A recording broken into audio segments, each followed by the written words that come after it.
yeah.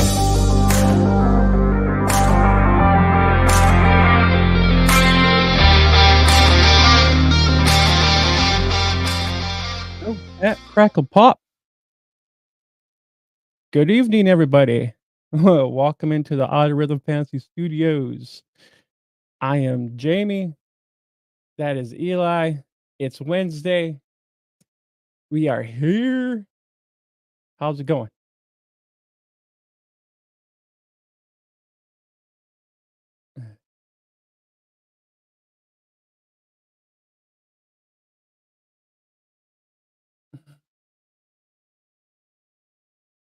How's it going, everybody?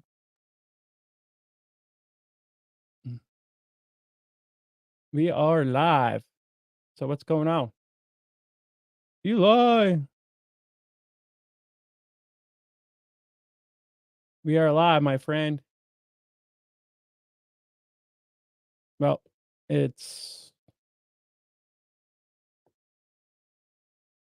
we are live. We are live, but oh, boom. If you guys haven't make sure you guys subscribe. We got make sure you follow all of our Spotify, Apple, make sure you're YouTube and all that great stuff. We have Instagram and whatnot. Follow all those descriptions are in all those descriptions are below. But yeah, other than that, tonight we actually got our gold star. Eo's got his gold star. We're gonna hit waivers. And then I'm trying to think.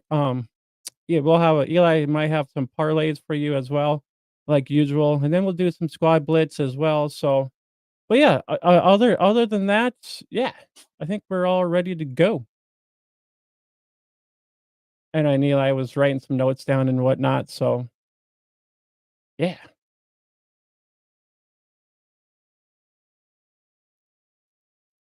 All right.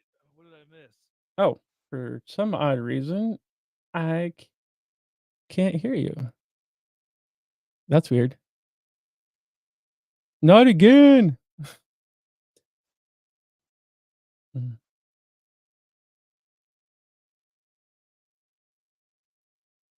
Can we not hear each other? I believe. I think there we go. There we go. There we go. There we go. What did I miss? Mhm.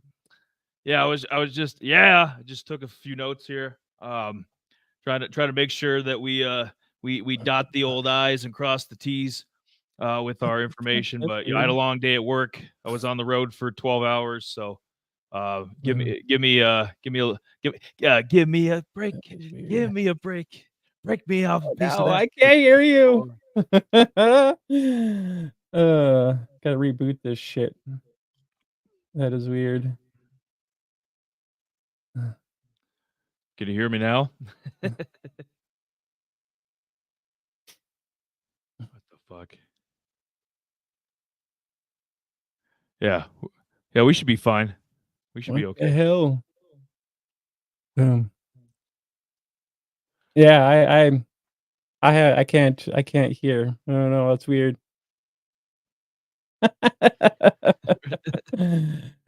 Technical difficulty. Um, Yeah, I got noise on my end, so I can hear you. there we go. There we go. Can you hear me now? Yeah, I can hear you. Can you hear me? Yeah, yeah. No, There we no, go. the streamer messed up, I guess. So, yeah, that was my Oh, fault there. I was like, "What ta the hell?" I need one of those little director take 2 cut. Oh, yeah, no, it's all good. So I'm sure everybody kinda heard me, but I wasn't hearing you, so but yeah, other than that, we're good to go. I got it. We're good to go. Yeah, pretty much, like, refreshed all my shit. I deleted, like, my history and all that stuff, so I'm, like so I had to kinda relog into everything and whatnot, but yeah, I pretty much just said, earlier listed off everything and whatnot. So I know you were writing down some notes. I wanted to get going and whatnot, so we can have some fun and whatnot. Yeah. Yeah. Yeah, I was like I said, long day on the road, and so now we're getting down to business. We're gonna talk some week 5 tonight. Recap of that, preview a little bit of week 6. Like Jay was saying, do some waivers. I might blacklist another guy, and damn it, he has it coming for as many fantasy owners and parlays. He screwed up a lot of people's years. So we got a blacklist third edition of that coming up. A couple studs and duds too from week 5. One guy has just been tearing it up, and I don't think enough people know about him. So yeah, we got some goodies coming up. Did you want to, Jay? Did you want to get into some of the week 5 games at all that you noticed? I know obviously the big one that with the controversy was Miami and Virginia Tech, but if you want to start with another game, we can get into that. No, we can talk about that one. I mean, I was watching that one I was actually watching that game pretty heavily. It was Friday night game. If you weren't doing anything, you were sitting your ass in front of your TV watching that game. And I thought honestly that Miami was actually going to blow out Virginia Tech, but yeah, this was actually a very close game. And at the end, they signaled touchdown for Virginia Tech was going to be a huge upset, and then I don't know. From what I heard, the guy didn't have the ball, but you can see he kind of had the ball. So it was all kind of a big controversy. So I believe that they wanted Miami to kind of move on, but the review booth, it's kind of saw the same stuff that we were seeing. So it was kind of hard to really make shift on what really happened there. So, but I love the game in general. I mean, I was kind of disappointed in Horton, but in some of my parlays, but George was the other guy kind of getting involved, so I was a little upset about that. But overall, I mean, Ward actually looked pretty damn good. There was a play where he was actually going to be sacked, moved out, tossed the ball, kept the drive going. I'm really liking what I'm seeing here. Well, just that the play you were talking about. What a playmaker! Like what? I mean, that's like part Mahomes, part Cam Newton, part. I mean, Cam. I called it before the year. I hate to keep patting myself on the back, but I said Cam Ward after week 1 was going to be the Heisman, and it's I don't see anybody pulling that away from him. Just the complete package. He needed this win. Miami needed this win. The ACC needed this win because this kind of keeps Clemson alive too. I know Clemson looked really bad against Georgia week 1, but if the ACC, I mean, they're looking to get 2 teams in. I mean, let's just be honest about it. And they fucked Virginia Tech. I mean, it was indisputable. I mean, they should have stayed with the call on the field. Obviously, I wanted Miami to win, but they should have. There just wasn't anything to dispute it.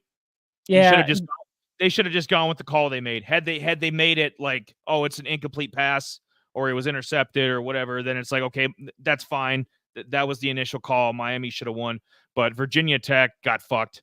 Because they're, let's be honest, Virginia Tech's probably a 6-6 team, so it really doesn't affect them. But Miami's they're kind of the golden goose for the ACC. Basically, the Heisman potentially, a playoff bid, maybe a top 4 seed potentially. So I mean, there's a lot riding at stake. So the ACC, yeah, they basically gifted Miami that game. Yeah, I mean, from the from the look of it, it looked like the guy had it. He was down, and the guy, Miami guy ripped it away, interception or whatever. But I don't know. I guess I was kind of hearing, just from different sources and pods and stuff like that, they should have just called it incomplete from the start instead of a touchdown. One of the guys said touchdown, and so there was just a lot of commotion going on in that game. So I'm like, I mean, even though I was happy for Miami, it should have been a Virginia Tech upset for real, but it is what it is. Life moves on, and unfortunately, I didn't really watch. Well, both of us really didn't watch too many games. I was actually watching the game. I was kind of watching was the South Florida and Tulane game. I was actually watching that until I passed out. Yeah, I was up for a while that day. Do you want to tell them why we did, especially like the after. I know I got a lot of the early games. You know, I was watching a lot of the early stuff. Do you want to let everybody know why we missed a lot of like the late afternoon, like evening games? Like what the fucking we were trying to cut down basically, trying to go fucking Paul Bunyan, trying to cut down a tree, fucking chain. Yeah, that's right. Man game, baby. Yeah, we were trying to, cut down a tree and the fucking chainsaw crapped out basically, so we had to use a couple sawzalls to do it. We got the job done, but that ate up a lot.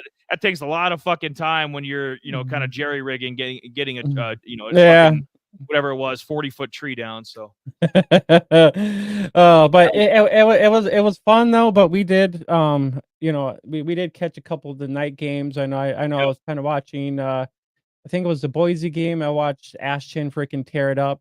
So that was monstrously huge. I wasn't expecting him to run over, one of the parlays. I had him under 160. They had actually had a parlay for him or like over under 163 yards. I was like, dude, that's freaking nuts. I'm like, there's no way in the hell he's gonna get 163 some odd yards during the game. And I'm like, he ended up having like some 200 some odd yard freaking game, like over 200 some odd yards. I'm like, what the it just blew my freaking mind out, but No, yeah. he was tearing it up. Yeah, Boise looked really good, and Washington State was respectable coming in. I mean, they had. I mean, they have a few guys. I mean, they have a few players. Kyle Williams, the receiver, Mateer, the quarterback. So I mean, Washington State's got a few guys, and I think they came in undefeated. And Boise just basically ran them out of the stadium. So I mean, that was a beatdown. Obviously, the another big game was. I'm so sick. Alabama? We're gonna get this we're gonna get this goddamn game at least two, probably twice, maybe a playoff, and then maybe for the SEC championship. We're gonna get more Georgia, Alabama. I don't care. I'm tired. I'm tired of seeing them. Carson. The only thing I got out of that is Carson Beck is overrated.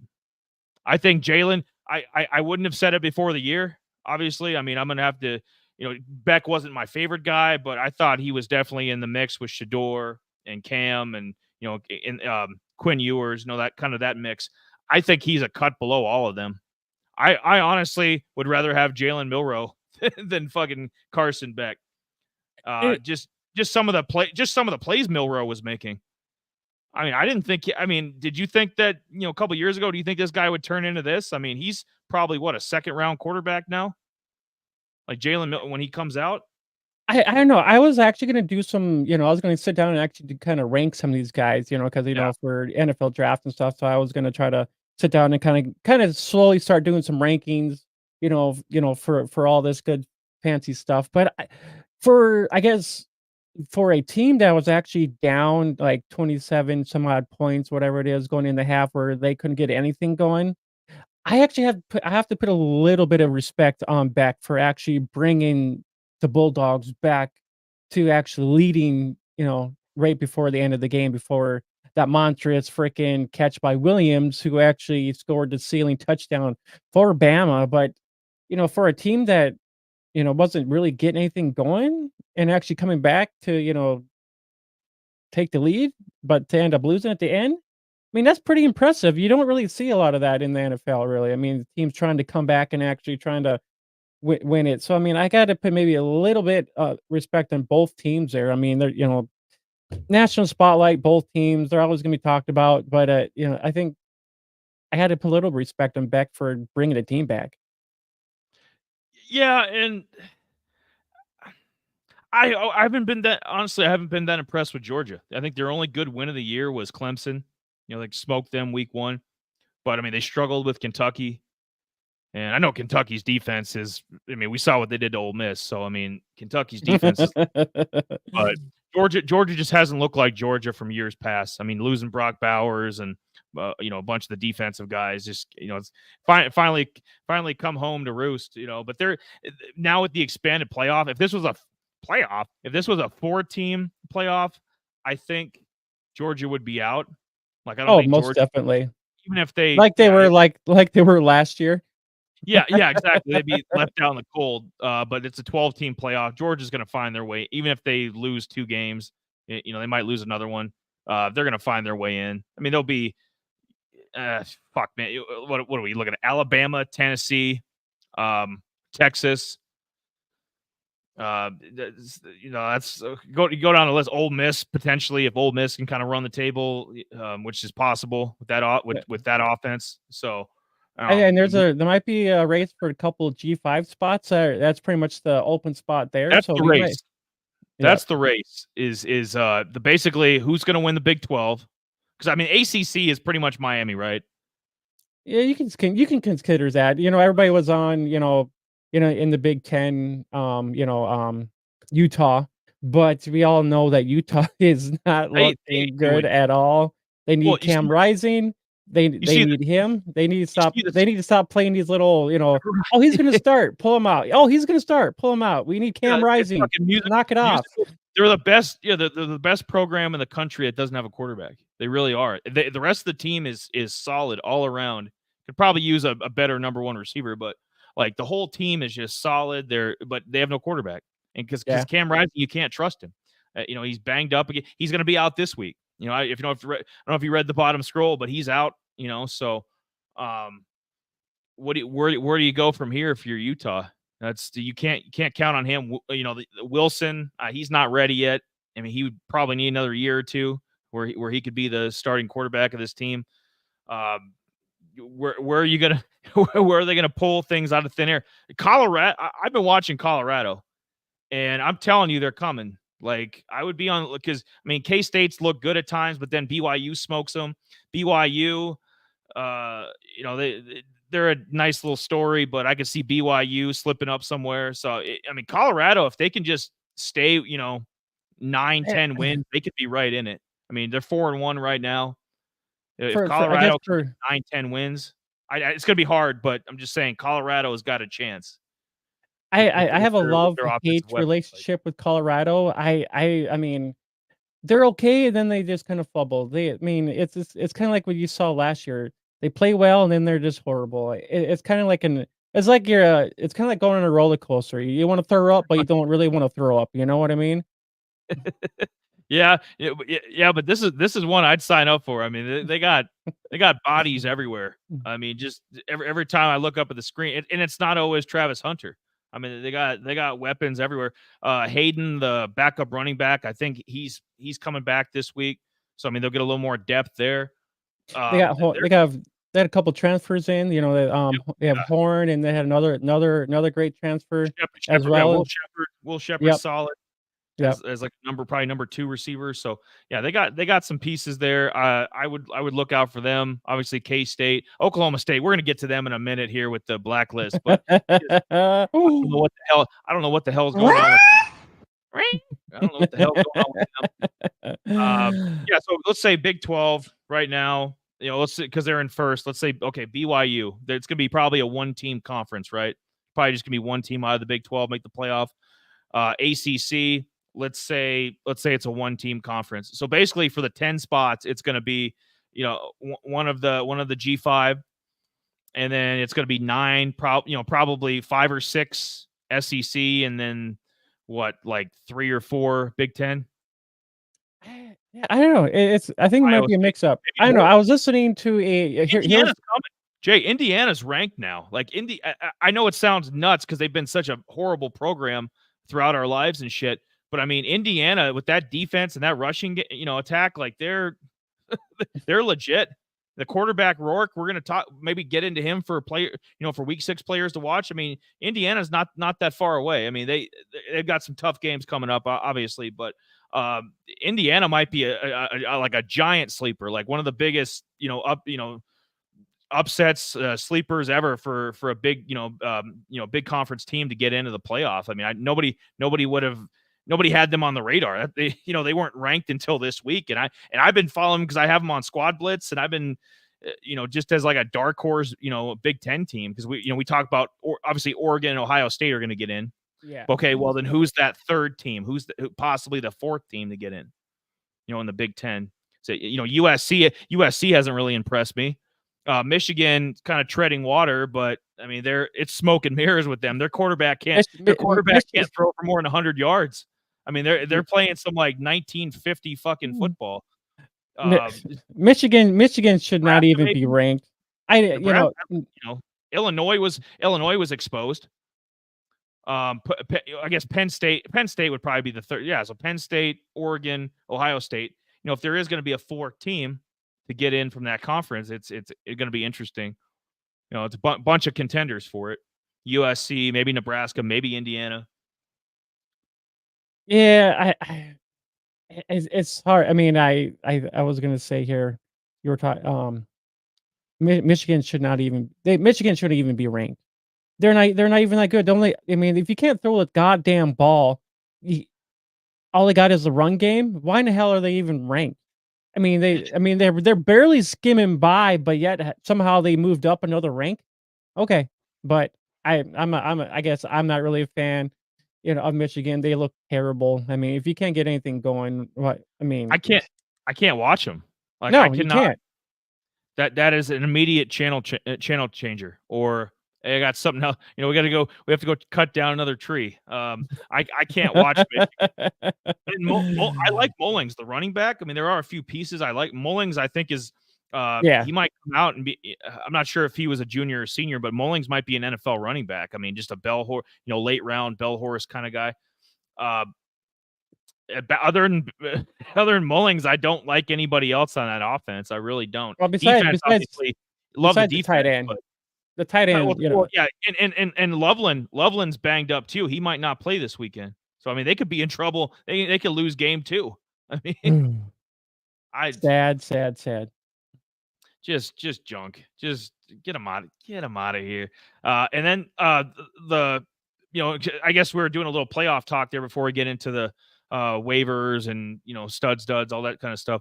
Right now, like UNLV, of the G5, like UNLV's got probably in the catbird seat. I mean, I know Boise's ranked over them, but right now, but UNLV, if they can run the table, because obviously if they lose a game, like Boise's going to jump them. Boise's the best, is the best, non-power team. We thought it might be Liberty, maybe. Fucking James Madison, the Dukes are throwing their hat in the ring too. But it's good. I think it would take a miracle for a team like James Madison. I mean, they'd need a lot of help, even if they went 12-0. I think they'd need a lot of help to get into the playoff. But coming out of the Sun Belt, I don't know. Do you see any G5 team? We know about the big boys, but do you see a G5 team? The only thing I can see, is me, James Madison being in the mix, Liberty's 4-0, and then Boise Very State sketchy 4-0 though. Yeah, very. I mean, Liberty could have easily lost a few weeks ago. I remember that. Yeah, watching that game at night. And the only, those are only 3 I can think of right now. Boise, JMU, and Liberty up in there. UNLV too as well. I mean, those are the only teams that I can actually see offhand that are, that are competing for actually to probably make the playoffs. Yeah, I'll be interested. Be interesting to see. I think Boise held their own against Oregon, obviously. More so. I mean, they could have won that game. So Oregon's gonna be a playoff team. We see what they did to Washington State. What Boise's probably gonna do to the rest of the Mountain West Conference this year. So probably run the table 11-1. I would, if I were to put money down right now, I'd say Boise. I'd say Boise's gonna get the spot, and that's kind of what we predicted before the season, that Boise would get that 12 spot. So. I mean, San Jose is not a bad. I mean, they're kind of in that mix too. They got some good. I mean, their team's pretty decent too. Some high flying team. So they're kind of in that mix too. Brown and Nash. I mean, that's one of the most lethal combos. Absolutely, they're in the mix. So we got a little bit of the kind of our almost mid-season kind of some of the just what we've seen first 5 weeks. Some of the playoff teams, maybe some teams that have disappointed, some teams that have, like Indiana, James Madison, teams like that have shocked the hell out of us. And I think Illinois was another surprise team. They got exposed by Penn State. They couldn't move the ball. And that's what brings me to my first guy. Oh, Pat Bryant. Oh, shit the bed. He shit the bed, as the kids say. 21-7 lost to Penn State. Illinois couldn't do a damn thing. Two thumbs down. Luke Altmaier, the quarterback, couldn't do anything. He got, he got pushed down a couple pegs. He was having a pretty damn good year until that game. It's amazing what facing probably a top 10 defense and a top 10 team will do to you. Pat Bryant, I know we've talked about him on the show quite a bit, as like being a waiver guy, and I was impressed what he did against Nebraska. Came into the game with 6 touchdowns. Left with 6 touchdowns because he didn't do a damn thing. 2 catches, 33 yards. He didn't hit his parlay. And it was like it was a low one. If I remember right, it was like 49.5 yards is what DraftKings. I think that's what we had in the show last week. Yeah, I believe so. It's pathetic. That's pathetic. You're supposed to be Illinois, a ranked team's number 1 receiver, and you can't get to 50 yards. Pathetic. Yeah, I was pretty disappointed. I think that was a either Thursday or Friday game. I think that was that Friday game too. I think it was a Friday game. I was watching that. And I was like, oh, okay, this should be a good game. Yeah, nope. Oh, no, that was the weekend. Oh, Saturday. Yeah, I know they played We were cutting a tree. We were cutting. It might have been Oh, that's right. That's right. It was last week. It was Illinois, Nebraska. So yeah, Yeah, yeah. That's what you're thinking of. Yeah. Yeah, that's where he actually had two touchdowns. But yeah, I was hoping he would have at least had a touchdown this game. But yeah, Illinois must have not been able to get anything going. 21-7 loss. That's kind of disappointing. But I mean, what do we do? I mean, I think things like this I think it's going to be kind of up and down. You would. It's kind of like one of those. It's like from Horton from Miami. I was expecting him to be the wide receiver too. That's he was kind of faded out this last game against Virginia Tech. He only had a couple catches. His parlay went, he didn't even his parlay was a fail. And so it was kind of like, okay, well, if he's wide receiver too, I mean, but they have a lot of weapons in there. I mean, I don't see why, Bryant, he should have actually had his parlay met, but so I just think it's the versatility of things, game plans and game day plans and stuff like that. So I think that might be some of due to that from what I'm kind of seeing in general. Well, and he had over 100 yards in week 4. So Yeah. I mean, we would how did we see this coming? I mean, as far as we knew, Virginia Tech should have just laid down like dogs. Like we didn't know it'd be a fight. I thought Miami was going to smoke them. I thought maybe a 20, 25 point win somewhere in there. And it was just. He kind of let us down. Martinez, the running back, but speaking of Miami, he's not quite in Blacklist territory, but he needs to step it up. Martinez needs to step it up.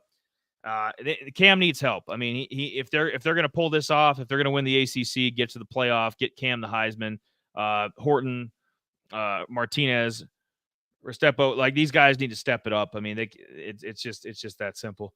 But guys that don't need much help, God, what is this? Alonzo Barnett III. It used to be Jay was on him before I was. So, you know what? I'm gonna get something real quick. I have something over here just for you. Just give me 1 second. Yeah. So if you guys haven't heard about it's Barnett, been a long ass day, and I think I need a little. There we go. Well, it's not an open of a beer. Might as well be. I need something, man. Mm. All right. Alonzo Barnett. Much better. Now I'm in the zone. It only took me 29 minutes. Now 39 minutes. So he's been the back-to-back, just accolade wise, he's been the back-to-back Sun Belt offensive player of the week. He was the AP national player, I think, a couple weeks ago after week 4. So I mean, the last few weeks, I mean, he's just been as elite as it gets.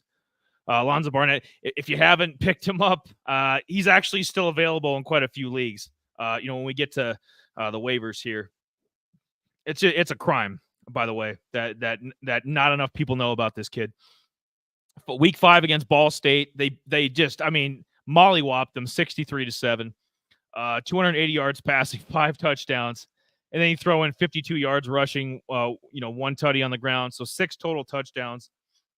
His 2024, like the complete season stats, completion percentage is a little low. I mean, you'd like it to be a little bit higher, but he's completing like just below 65%.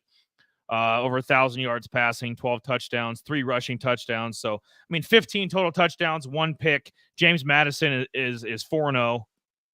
And I don't see any reason if they can't continue this, at least, if they don't go undefeated, at least win 10 or 11 games. I mean, this will be for a team that was FCS not that long ago. I mean, that's a damn good season, going, let's say 10-2, 11-1 in the Sun Belt. I mean, sign me up. I mean, this guy's legit. And I think his name is only going to grow for the rest of the year. And it should worry, if you're a Dukes fan, it should worry you that some big program is going to come after him. Florida State. I mean that team is pathetic. I can't talk enough smack about Florida State. And they're gonna get waxed again this weekend. They're gonna be 1-5. So but I could see a program like that backing up the Brinks truck, like, hey, Barnett, once you come over to our side, and we'll fuck you up like we did DJU. I mean, I don't know if that's going to happen, but I mean, I think he'll find if he does enter the transfer portal. I mean, there could be some teams out there where he can actually maybe get some more national spotlight, where he could be more of a contender in some of these contested games. I mean, if you think about and I mean, what he did against UNC was totally way unexpected. UNC should have just trampled all over these guys, but no, that wasn't even the case. I mean, it was sad. The coach was about ready just to walk out of that game because it's like they were getting blown out, like it was like candy would just poof. He was like, "What the hell just happened?" But I mean, for a G5 team to come in and to beats UNC, I mean that's a statement. They want to make a name for themselves, and they got the quarterback to do it. They came in, they played Ball State here this last weekend, totally annihilated them. So, it's just one of those things where if you don't have Barnett already, you should go out and get him right now. Yeah. Words out about this guy. And if I'm James Madison, I'm doing everything I can to go undefeated. Oh, yep. There's Bubs again. Go Big Red. Yeah, we have Nebraska's game on the bottom of the scroll there, Bubs. I think they're going to beat Rutgers. I think Nebraska's going to get to 5-1, and that'll be another impressive win. Rutgers is solid, 4-0. I was what? That might be a toss-up. That might be a toss-up game. I mean, I was watching Rutgers. I was watching Rutgers, and I was like, I was pretty well impressed. I was like, ooh, yeah. I don't know. I think this might be a 50-50 game. If they can hold Monongai in check, Kyle Monongai, he's one of the best running backs in the country. If you haven't seen him from Rutgers, it's going to be a treat. That's why I put.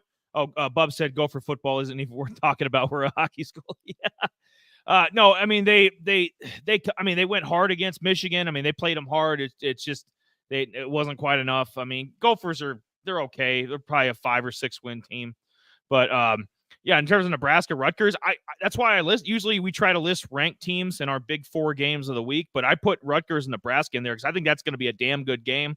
If it was in New Jersey, if it was at Rutgers, I might take Rutgers slightly, but it's in Lincoln, so I'm taking Nebraska maybe by 6. I'm thinking maybe a 27-21 kind of game. I think I'm just taking Nebraska there but yeah, would I be shocked if Rutgers won? No. Rutgers is a solid team. They're going to make I think they're going to make at least a bowl game. I mean, you're going to at least 7-8 wins this year from Rutgers for sure. I think this is but the Big Ten is just. I mean, the Big Ten is ridiculous. I mean, Washington might. I mean, they were in the national natty title game last year. Obviously they lost Kalen DeBoer, but.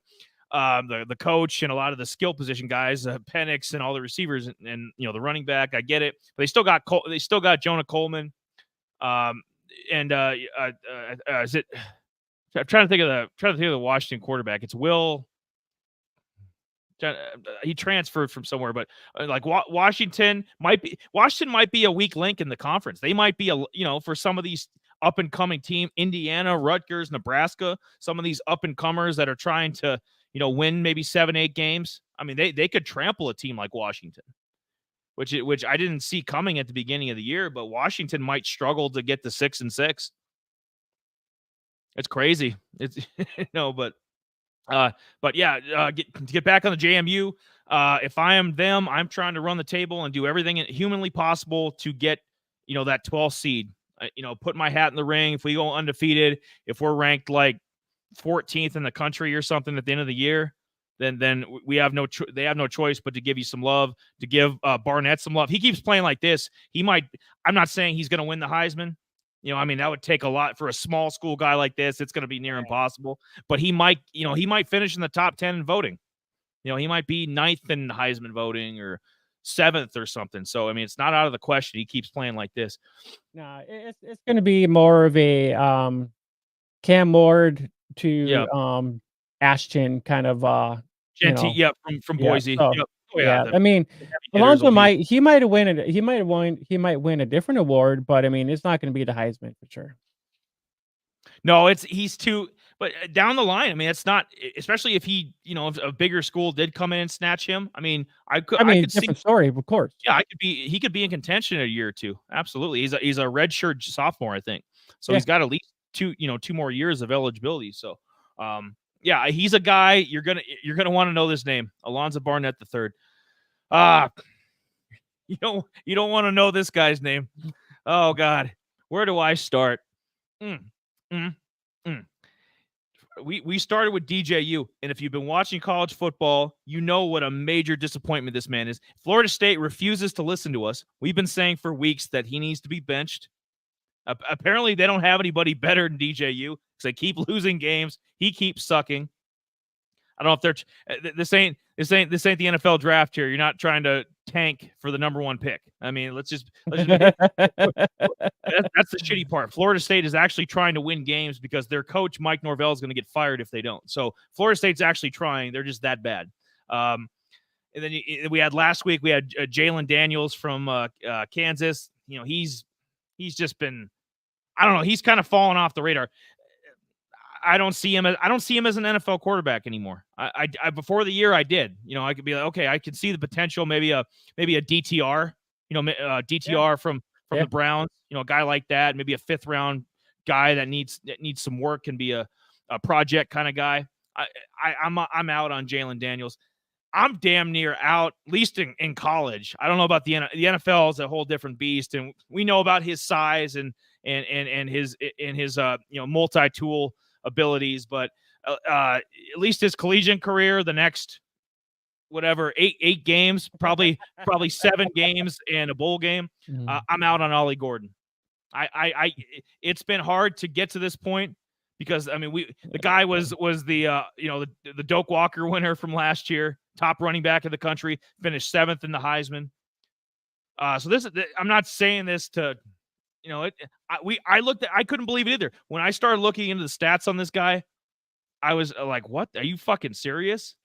If you think about it, Ollie Gordon was your 1st round draft pick. He was for your drafts, and for him to underproduce the way he has been has been a little bit shocking because we were talking about this a little bit the other day.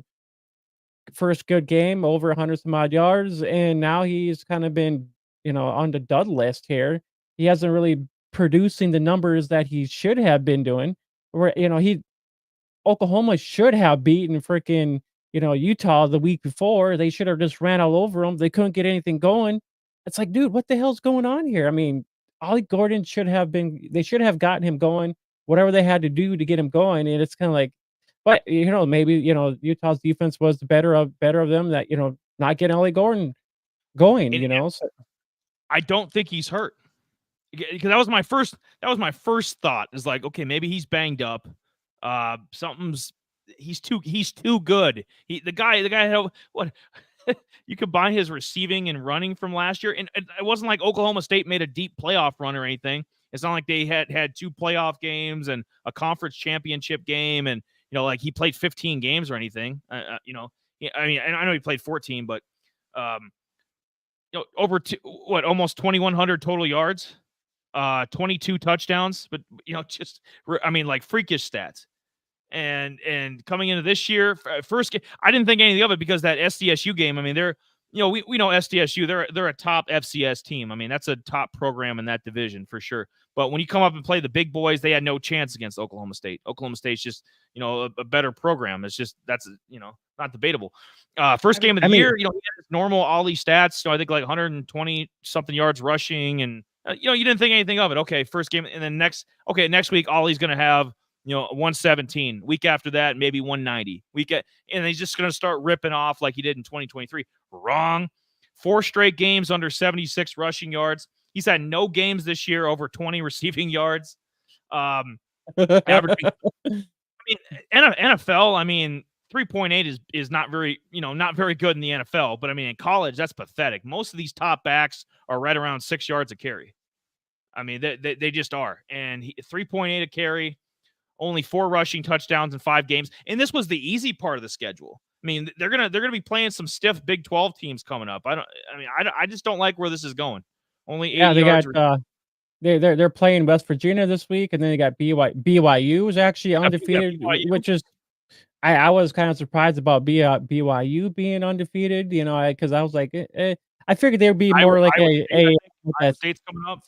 Yeah, a 6-win team, so I was like, oh, they might be, so I was maybe having them win one more game that they had last year. Forget Colorado. Iowa State might be a dark horse Big 12 champion. Like Iowa State's pretty damn good, but they're on the schedule. Like it's not going to get any easier for Ollie. They're 13th in the division right now. They haven't won any. They haven't won any conference games at all. BYU is actually 2-0 in the conference. Colorado's 2-0. Texas Tech, which is kind of surprising, they're 2-0 in the conference. Now. So if you look at these, Iowa State, Arizona, West Virginia, you got UCF, Kansas State, Utah, Cincinnati, TCU. Oklahoma should be better than TCU. It's just like, what the, so they're not playing their best football right now. So it's kind of a surprising. It's kind of surprise to me. Yeah, and he's got a decent quarterback. Like Bowman is solid. They got a. We're going to talk about Stribling during the waivers. Stribling is a decent number 1 receiver. Like they've got. It's not like he's all alone out there, and they're just packing the box with 9 guys every time. There is something off here. And if he was hurt, like I think he'd be the first guy to sit out because he knows his value at the next level. You know what I mean? Like Ollie's not going to go out there and ruin his investment. Like he's going to be probably somebody starting running back. Whether it's this 2025 or 2026, and that's what he's projected to be. Right now, he's the number 3 running back behind Hampton from UNC and obviously Ashton Genty. But Bubs is saying I'd give Iowa State a couple years to watch out. You might want to watch out this year. Just saying, Iowa State is damn good. The Big 12 is up for grabs. With Utah, with Cam Rising's injury, like we were saying at the beginning of the show, Big 12 is up for grabs. Colorado even has a chance to win the conference. So, but Oklahoma State, they're done. Imagine BYU being in the playoffs. That'd be what? This was fucking. This was an independent, slash Mountain West slash. They were a small conference team for years. They just were. They were a small conference team, and now they're Big 12, and it's paying dividends. I really think that, like, programs that used to be obscure, like TCU with this conference. TCU used to be a Mountain West team. TCU made the national championship game 2 years ago. Yeah, they got their. Thank you, Adrian. Yeah, man. Ollie, if you just look at the stat, if you take away his name, I can name Nate Noel from Missouri. He honestly, at this second in college, at least, I would rather have Nate Noel as my fantasy back than Ollie Gordon. You know, a guy, and he's like what, a mid-pack guy, or he's kind of coming on the last couple weeks. But there's a lot of other guys you've never heard of I'd rather have as my back than Ollie. Absolutely, and it's fucked up. I mean, Well, hell, I mean, Mullins is. I mean, I'd rather have Mullins right now over Mullins from Michigan, you freaking damn right. Ollie. Because And that's Ollie's strength was he'd give you I mean, not like he wasn't. Who am I thinking of? A kid from Memphis that was Broncos running back. Blake Watson. Like he wasn't Blake Watson catching passes out of the backfield, but I mean, he caught 39 balls, 330 yards. That's almost 10 yards a catch. So I mean, he was a decent receiving running back too. So he'd give you value there. He's not giving you anything there this year. You're not doing a damn thing in the passing game, averaging like less than 7 yards a catch. So he's just not. Yeah, something's off, and I'm blacklisting him. So now we got DJU, he's blacklisted, not touching him. Jalen Daniels, not touching him. Ollie Gordon, just for the college level. I mean, when we come around to NFL draft next spring, I might change my opinion. But right now, I'm out. I can't have anything to do with him on the collegiate level. Let's see here. Looks like everybody's got their piece. Everybody said their piece. Good deal. Okay, hold on. Before we move on, above it says JMU is definitely a surprise school this year. Plus, it's funny they can beat UNC and the Gophers couldn't beat Michigan. Took their foot off the gas. That game could have been easily won 49-3. Yeah, I was actually watching that game while I was doing my graphics. I went back, watched the game and whatnot. Michigan looked they looked like total garbage. I mean, Minnesota should have won that game, but I mean, it is what it is, and it's for a team to pass 89 yards is pathetic, but it is what it is. Yeah, you can't lose to a fucking D1 team that throws like for 89 yards, 85 yards passing. That's pathetic. It's like when the Jets. Wait, I should note that in the NFL, the fucking Jets lost to the Broncos. Broncos had 60 yards passing with Bo Nix. So go figure. But the Jets are a mess, and so are the Gophers, and even more so the Oklahoma State Cowboys. Get them off my screen. You want to talk about something a little more positive, Jay? Do you want to get into? You know what? Let's get in. Let's do a little. You know what? We'll both do our waivers here. Do you want to do a little FBS pick six real quick? Yeah, let's get into it. All right. Yeah. Friday night edition. All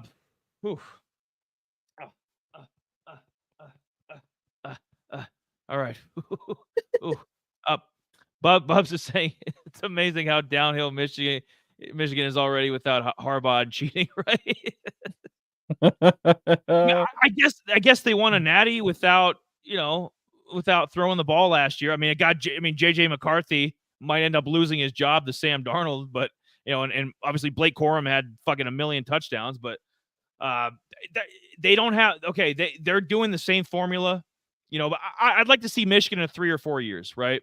Once Harbaugh, all his guys are gone, his influence is gone. And then Sharon Moore, we can talk about how good he is or isn't as a coach. But they're, like Jay was saying, get that in here quick. Like and subscribe helps us. We know we had a little bit of a rough beginning, but we had a little audio stuff going on, but we corrected that. I was, like I said, a long day driving. I worked 12 hours, so got on the old plane, as they say, and so we're bringing you the show. Had to take a couple notes before we got on, so. We're glad to be here. Yeah, like LA Knight says. So like and subscribe, do all that jazz, helps us out. But before I get into that, but yeah, Michigan is to finish up Bub's thing. Yeah, Michigan with Mullings, they're repeating the same thing they did last year. They just don't have as good of players. Okay, Mullings is not Blake Corum. The revolving door of shitty quarterbacks. JJ McCarthy isn't great in my opinion, but he's a hell of a lot better than what they have now. So I'd much rather see JJ McCarthy out there slinging passes. So Roman Wilson and a couple other, Loveland, obviously, Colston Loveland was there last year too. He's still the feature tight end, but if he's banged up, if he's gone, then they're really fucked. Then they have like that 85 yards passing is going to go down to about 40. Just saying. let's start with the pick six. So I did Friday night on DraftKings. We when I filled this out, they don't really give you the option sometimes. Usually it's by the night. So I did this last night. It only offered me Friday's games, which is fine. I mean, we got a bunch of goodies there. We got UNLV, who's on the rise. Oregon, always. If you actually look at sleeper, you might be able to look at more teams. Maybe, Mister. Maybe you need to do a sleeper pick six or a prize pick. Little graphic there, and then we'll get into that. But yeah, at least for the DraftKings side, maybe we'll add more. Maybe Jay will do one, but we'll add. We're doing DraftKings right now. LaQuint Allen. I'm going to take the over on 68.5 yards rushing. He's my best bet of the week. I usually order him 1 through 5. 3 out of 4 games, he's had over 80 yards rushing. So that's a 75% chance that he's going to hit on that. And this is for the Friday night slate. There's a couple games going on, so not as much to choose from as Saturday, but we could still make a nice parlay out of that. You can make it work. So we're going to go with LaQuint Allen, number 1 from Syracuse. Number 2, Dylan Gabriel. I'm going to go under 2.5 passing touchdowns. Quarterback from Oregon. Of the 4 games they played this year, he's had 3 of the 4 games less than 3 touchdowns. So, but it's not like he's been shitty or anything. I mean, he's had I think 3 touchdowns, 2. I think 9 touchdowns, 1 pick for the year. So, I mean, like you'd expect from a top 10 team like Oregon is. I mean, Gabriel's been really solid. Not as good and spectacular as a lot of these other fantasy quarterbacks, including our main man Alonzo Barnett. But Gabriel, I'm going to go the under on 2.5 passing touchdowns there. Friday night games get kind of weird sometimes. They just it's an off week for a lot of these guys. They're used to Saturdays, so it's kind of like Thursday night football. Sometimes you don't know what you're going to get. So, and I think that's what they caught Miami with last week. I think if Miami and Virginia Tech had played on a normal Saturday, I think it would have been a bigger margin of win for Miami. I think Miami's a much better team. Ricky White from UNLV. I'm going to take the under on 85.5 yards receiving on that. He's had 200-yard games. So, I mean, Ricky can, he can get us, he can probably get us a 100-yard game. I wouldn't bet on that because his other 2 games are 4 yards, 1 catch, 4 yards. And the other game is 2 catches, 11 yards, not even including his targets. Cause there's no sense in, he got 3 targets, 1 catch, 4 yards. Nobody cares. Okay. So 2 of the 4 games he's hit on, he's had over 100 yards. And I'm going to bet that he doesn't, reach 85.5. He's not going to have another 100-yard game. I do have UNLV beating Syracuse, but he's not going to reach that mark. Donovan Smith, he's been, this is what happens. Obviously, I'd like a full slate of Saturday, but we're going with the Friday here. We're going with a few of the Friday games. Donovan Smith from Houston to be the last guy I'd want to parlay, but we got to make do. But I did see a number that I like with him. Houston's been, by the way, let me point this out. Houston has been shut out the last 2 weeks. Let me repeat that. They've been shut out the last 2 weeks. They haven't scored a fucking point in probably close to a month. I mean, it's ridiculous. They're a shitty offense. But yeah, 2 of the 5 games he's been over 135.5. So 2 out of 5. I mean, it's kind of leaning towards that he wouldn't, but they're playing TCU. TCU has got a horrible defense. They're giving up 31 points a game, which is like 107th in the country. So, not very good. There's 134 that qualify, and they're 107. So, Donovan Smith, I'm going to take one of the rare good games for him this year. I think Houston's going to be surprisingly competitive with TCU, and I think Donovan Smith gets over 135.5 yards. And then the last guy, probably, a lot of these guys are obscure except Gabriel, and then the last guy, Tez Johnson. Tez Johnson's a pretty big name. Me and Jay, big fans of the guy. 92.5 yards. I'm taking the over. He's had 2+ 100-yard games, so it's going to be the opposite of Ricky White. So Ricky, has had 200-yard games. I'm taking the under on 85.5. Tez, I tend to think that Oregon's going to, whoop up on him.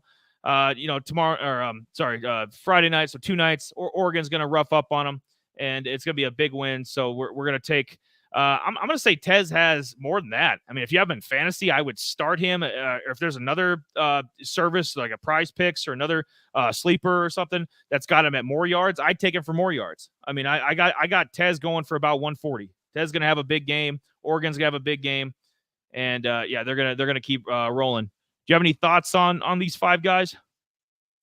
Yeah, I actually think I would go Ricky White with maybe like a touchdown. And there's a possibility he could see a touchdown. I would probably go with D. Smith for maybe, not over the passing, but maybe maybe a touchdown in there, a passing touchdown. So I mean that's probably the way I would probably go. Maybe he's been It, tossing some touchdowns. it, So that's the way I would go with that.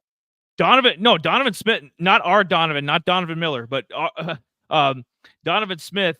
He's actually been better in the like passing touchdown wise than he has with yards. So Jay might be onto something there. If there is a parlay that has Donovan Smith, maybe a rushing touchdown or a passing touchdown over under, that might be a better parlay than the yards, because he hasn't been. I think he has one game this year of 260. Everything else has been under 150. It's been very, very shitty. Yeah. Yeah, that's what I'd probably end up doing. I mean, I know sleeper, it all kind of varies sometimes because they kind of pick and choose on somebody. I mean, they just got the running back for a parlay. That's it. But they have mostly all the TCU guys. So it's going to be kind of hit and miss with some of these Thursday, pretty much a lot of these Thursday, Friday games. So you have to kind of really pick and choose. Depends on what site you're playing on. But I know sleeper every once in a while they'll vary on a little bit on some of that stuff, so you kind of pick and choose on some of that. But I would, that's the way I would go, with Smith and White, probably just touchdowns that way. Gabriel, I mean, I thought he'd be, yeah, I haven't really had a chance to really look at it, or the Ducks, to kind of see how they've been playing overall, to get a better judgment on saying, yeah, Gabriel's actually playing pretty decent. I mean, we really haven't seen his his explosiveness from what he was doing with the Sooners over to the Ducks. So, I mean, I really haven't really seen that too much, from what I've been hearing. That's kind of been leggy. So, yeah, that could be true. Maybe, under 2 touchdowns. I mean, if not, maybe I would probably go with if he's been rushing, I would probably go the other way. I feel like I have like a polo on and a fucking palm tree behind me. I feel like I'm in fucking episode of Miami Vice or something. that old.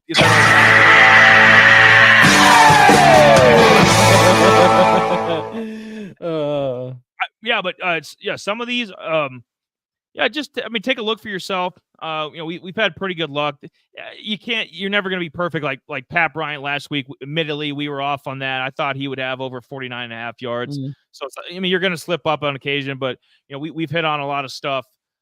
So and we try to go with what we're given here. Obviously, Saturday's got more options. So, but if you're just looking for a Friday night, you're at the you're hanging out, you're at the bar, you're hanging out with your girl, whatever you're doing. Fill out a DraftKings team quick, a couple bucks, put it in and see what happens. But these would be the 5. So if you want to make a little, cue me up, Jay. If you want to make a little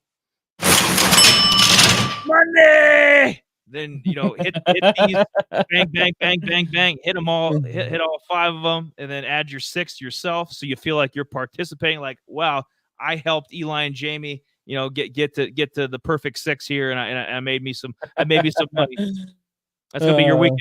It's gonna be your weekend play money right there. So you can thank us later. Oh, all right. I think we need to hit some waivers. We're gonna cram out these waivers because mean, we're ready. As much as Eli loves to talk, we barely got into the show a little bit. You know what? Do you want me to keep talking and move on and hit week 6? There it is. There it is. I try. So I preface it that I use Fantrax. Fantrax is if you're just first coming across us, Fantrax is where me and Jamie have, like, I think 3 leagues. So we do a best ball. I got like 5.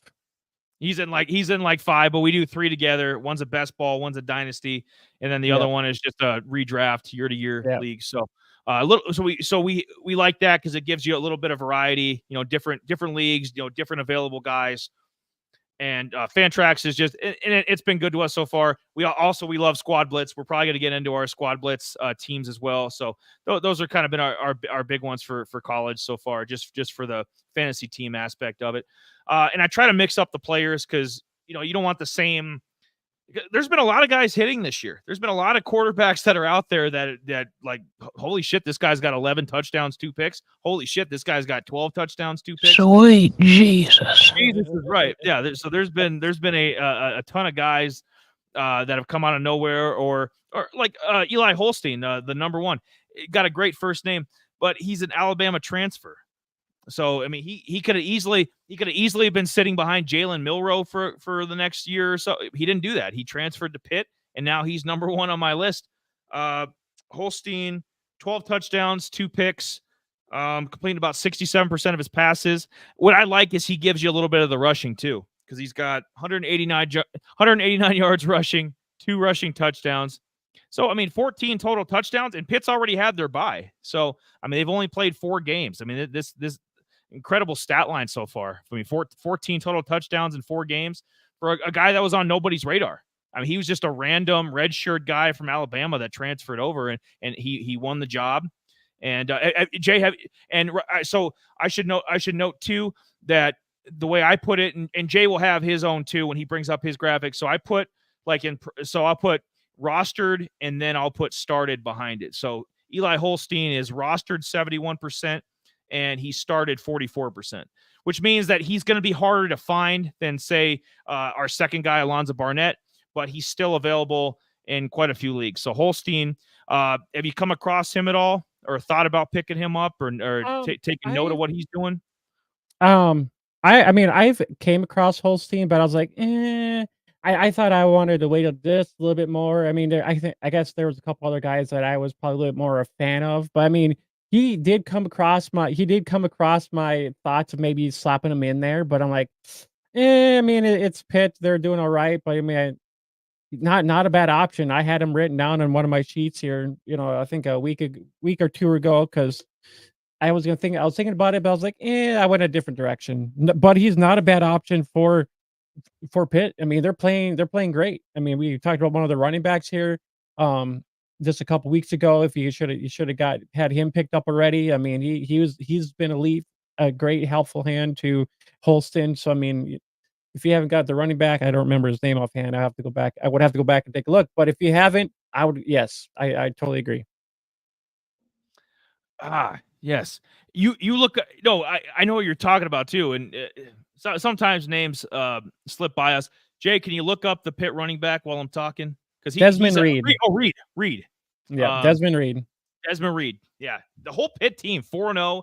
Desmond Reed, Holstein, obviously. I mean, they've been a surprise team. If they win this weekend, get the 5-0. I mean, they're, talk about second team in the ACC. Maybe, I mean, Clemson's they're not a juggernaut or anything. So, I mean, Pitt, I think one or 2 more wins and they'll be ranked and kind of start, building some buzz around the team. They just have to win a couple more. But Holstein, I would definitely pick up a quarterback. The other quarterback we mentioned earlier in the show, Alonzo Barnett III, because why the hell not? He was the AP player of the offensive player of, in the whole country, like all the different varieties of quarterbacks. This guy he was the best 2 weeks ago.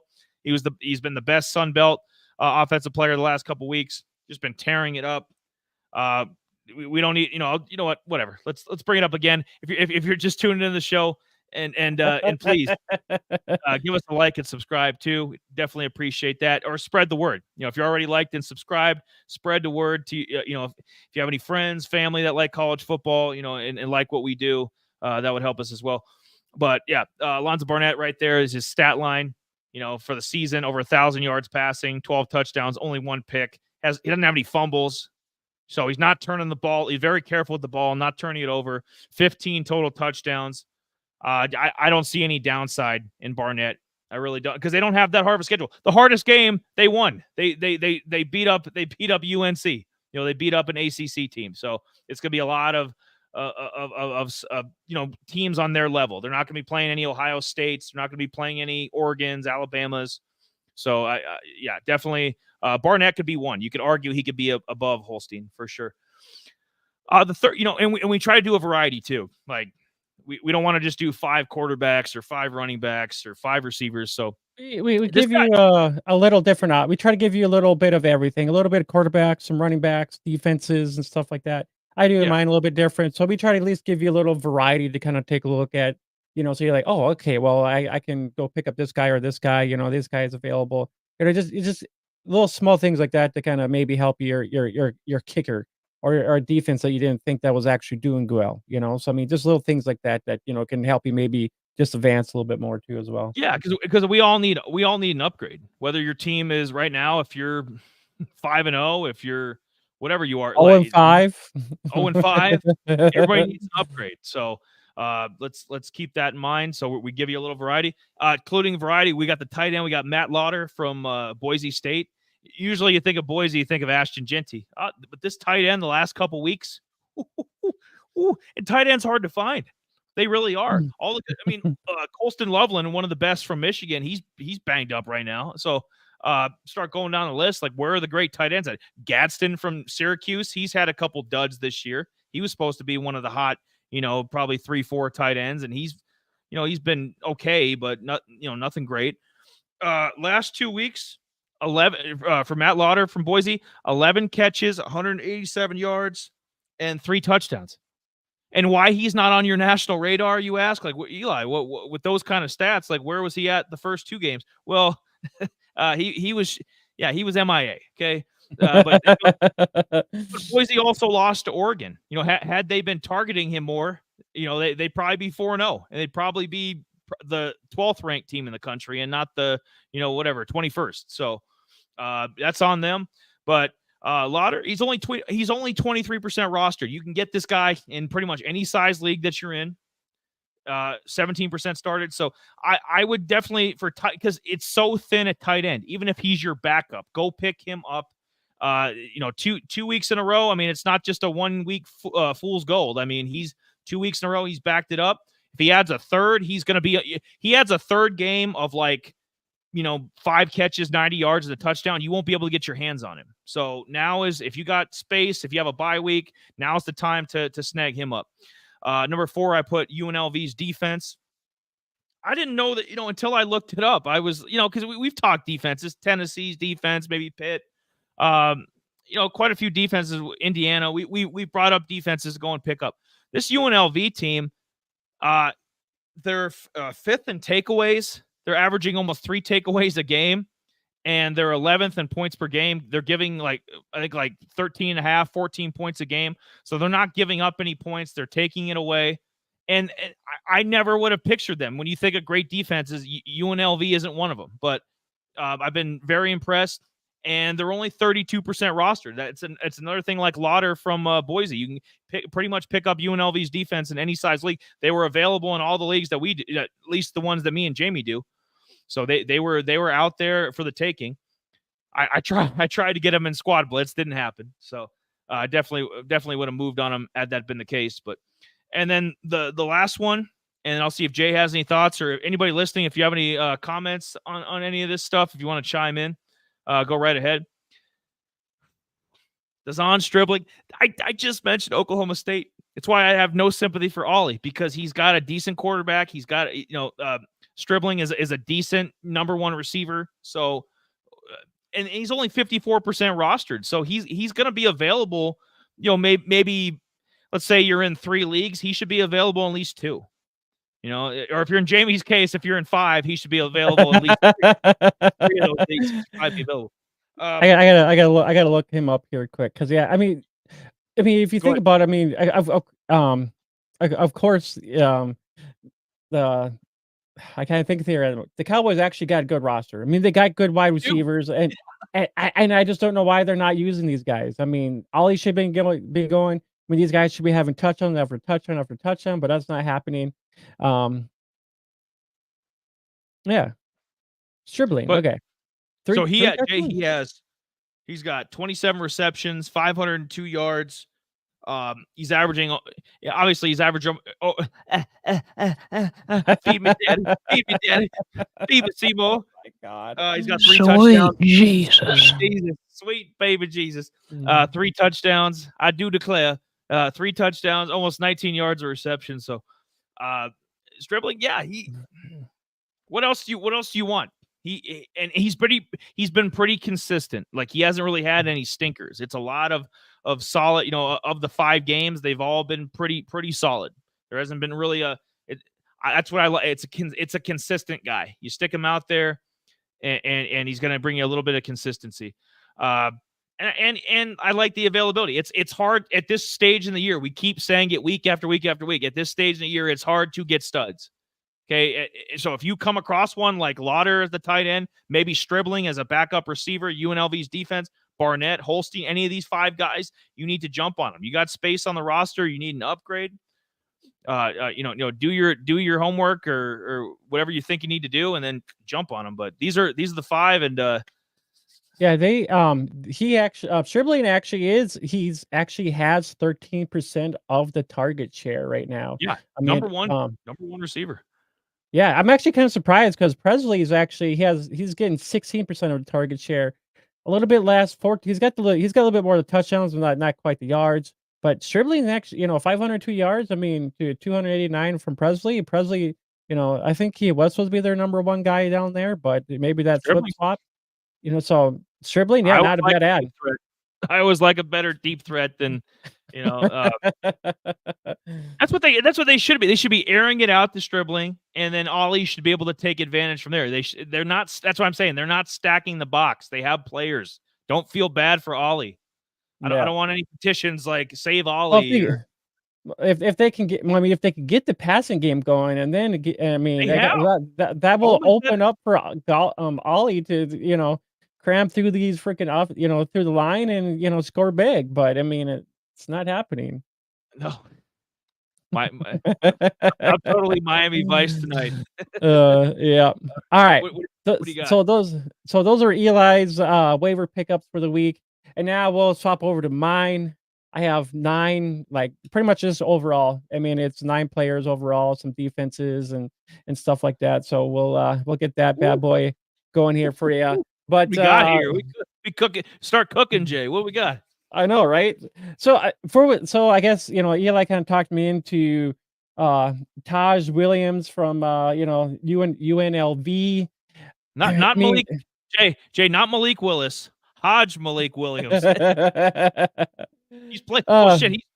He's playing like Malik Willis. What he did last week. I mean, fucking 180 something yards, 3 touchdowns, 119 rushing yards and a touchdown. I mean, he looked better than Sluka. The kid that was bitching that he didn't get paid and he went. I think they might have upgraded a quarterback. I actually had to do some digging on this guy a little bit. I mean, 16 for 13, 182 yards, 3 touchdowns. Yep. I mean, he had 119 yards rushing, 1 touchdown. So I'm like, holy crap, dude. I mean, it was totally nuts. I mean, I figured they would have fallen off. And the crazy thing is this guy actually came from the FCS ranks. He actually played in the Colonial Athletic division down there, the Fighting Camels. I'm like, Fighting Camels. I mean, that's a little weird for a football team. Like, you're thinking a little something else when you're thinking Campbell's. But talk about a hump day. Sweet Jesus.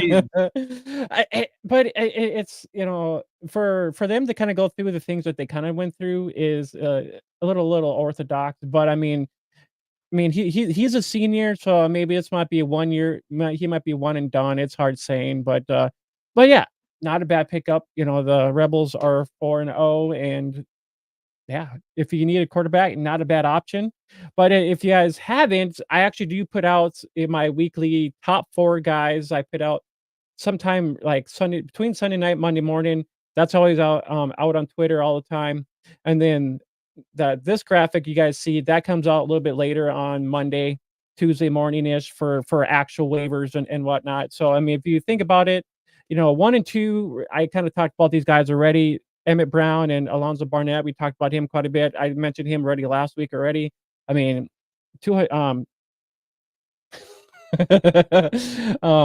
Barnett actually had 28 for 20, 280 yards, 5 touchdowns. I mean, that was all against UNC. But they play that was from Ball State, sorry. But they play UNLM this week. So he actually had over 128 yards, or not yards, fantasy points, which is nuts. But yeah, you should have jumped on this train already. The last 2 weeks, 128 fantasy points. Barnett tossed 72 fantasy points against UNC, 56 fantasy points against Ball State. So I mean, right as of now, he's 40% rostered, 31. That's probably gone up a little bit since criminal. I did. Yeah. He's been averaging 42 fantasy points a game. So I mean, he's a great starter, stash, and dynasty pickup. And they play ULM this week too as well. So I mean, go out, snag him up. Jade, Barnett is I mean, I love that you brought that up with dynasty, because he's gonna have 2 more years after this. So I mean, of eligibility, he might, maybe if he has a monster 2025, he comes out in the NFL draft or something. But like so you win with dynasty, you win with you pick him up now, only 40% rostered over here. He was 53% over here on Fantrax. It's criminal that he isn't 75% owned. I mean, just ridiculous. Go pick this man up already. We've talked, and same with Emmett Brown. Same thing with Emmett Brown. Yeah. Him and Nick Nash is one of the most dynamic, QB to receiver combos in the entire nation. So if you aren't on the, he's another young guy. You have a couple young guns here, and if you throw in Eli Holstein, who I had on my list, those are 3 young guys that you can build around, especially in dynasty. Yeah, I mean, you can get them cheap right now. You can. Emmett Brown too as well. I mean, he's second in stats in the Mountain West. Leads all QBs in passing. That might have changed now, but this was from previous weeks. Great great pocket passer. 13 touchdowns on the season.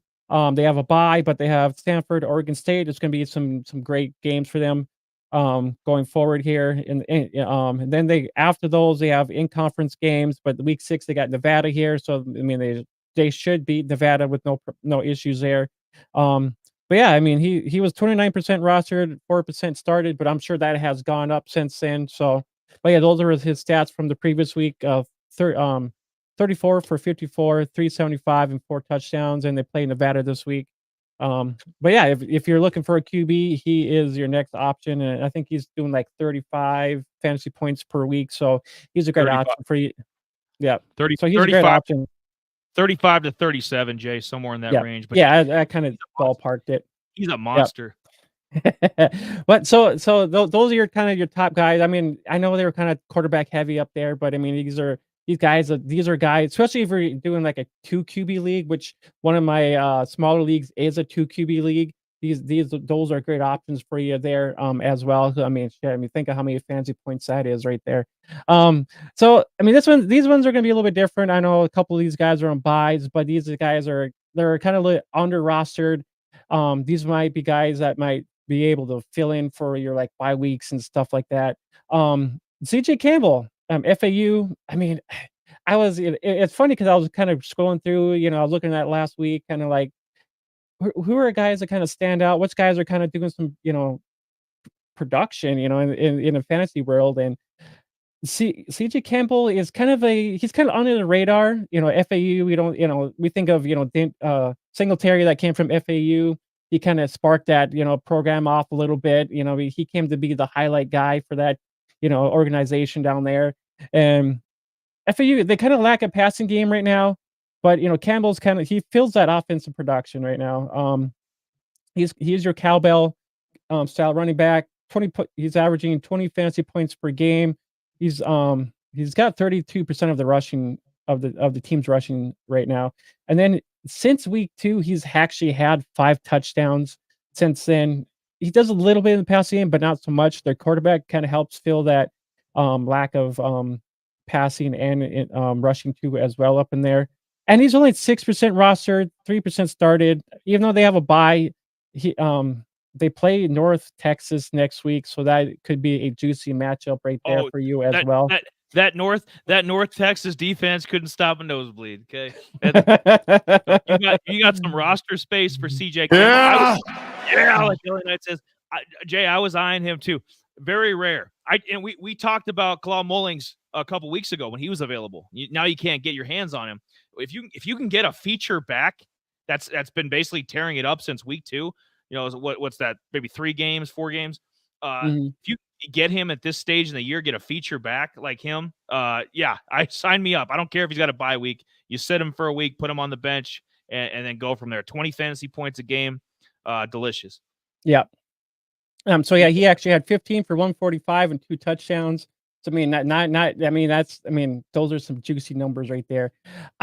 So this one's a little bit different too. I mean, pretty much a independent team that's kind of like, UMass. Yeah. I was kind of eyeing him like a week before, so I was like, I don't know if I really wanted to put him in there or not. But Jacoby James, UMass wide receiver. The only downside with maybe UMass is they actually play a couple teams that are, I think, a couple ranked teams, or they're a little bit heavier teams. But then after that, I mean, they have pretty much all FCS, and they have a couple FCS teams. So after the couple ranked teams that they end up are playing, they have UMass actually has a great schedule going forward after that. But I think he's more your kind of like your filling guy, about 15 fantasy points per game, give or take in there. Only 2% rostered, 1% started. I mean, 3 touchdowns the last 2 weeks, 13% of the target share. He's kind of more of your boomer bust style kind of wide receiver, being their wide receiver 1. But he's kind of bounced around a little bit. If you're looking for a guy that's maybe really, really under the radar, Jacoby James is some guy you maybe want to take a look at. They're playing Northern Illinois, so that might be a great game for him too down there. Northern, I get a kick out of Northern Illinois. Like they just seem to pop up every week. There's somebody's versus Northern Illinois at Northern Illinois. Right? They're kind of a famous team this year. But if they do anything like they did against Notre Dame beginning of the year, it might. I don't know about Mr. Jacoby James there, but that was a monster stat line. 150 and a tutty. Yeah, it is. So I was like, ooh, I'm like, he was in my write up for the top 4 guys. But my main graphic is pinned, but I mean, if you look, I've been trying to put all my top 4 guys. Kind of my article for the week is, it's kind of always dubbed down there somewhere. So I always try to make sure it's always at the top. But you can go and look for that too as well. It's got a nice kind of write up on him. So it's 4 guys. It's kind of got some juicy content in there for you guys over there. So I mean, if you want to go over there on X and bookmark it, you sure may, because I put those out all the time between Sunday night, Monday morning. So if you want to go out and check me out on Other Than Fan, go over there and check me out over there. I would greatly appreciate that. So next guy, Ted Hurst, Georgia State. Like, I was trying to find somebody. I was digging and looking. Sounds like a politician. Right. Let me introduce myself. I'm Ted Hurst. Not related to any other Hurst, but maybe that's Hayden Hurst's little brother. Maybe, who knows? So I was trying to dig, and I'm like, okay, what's fine? I try to find some kind of, I was like, well, I got a running back, wide receiver, and I was like, well, hey, look at this. This guy kind of piques my interest a little bit. And I'm like, this end. Yeah. So that's what I tell my girlfriend. You gotta have a tight end.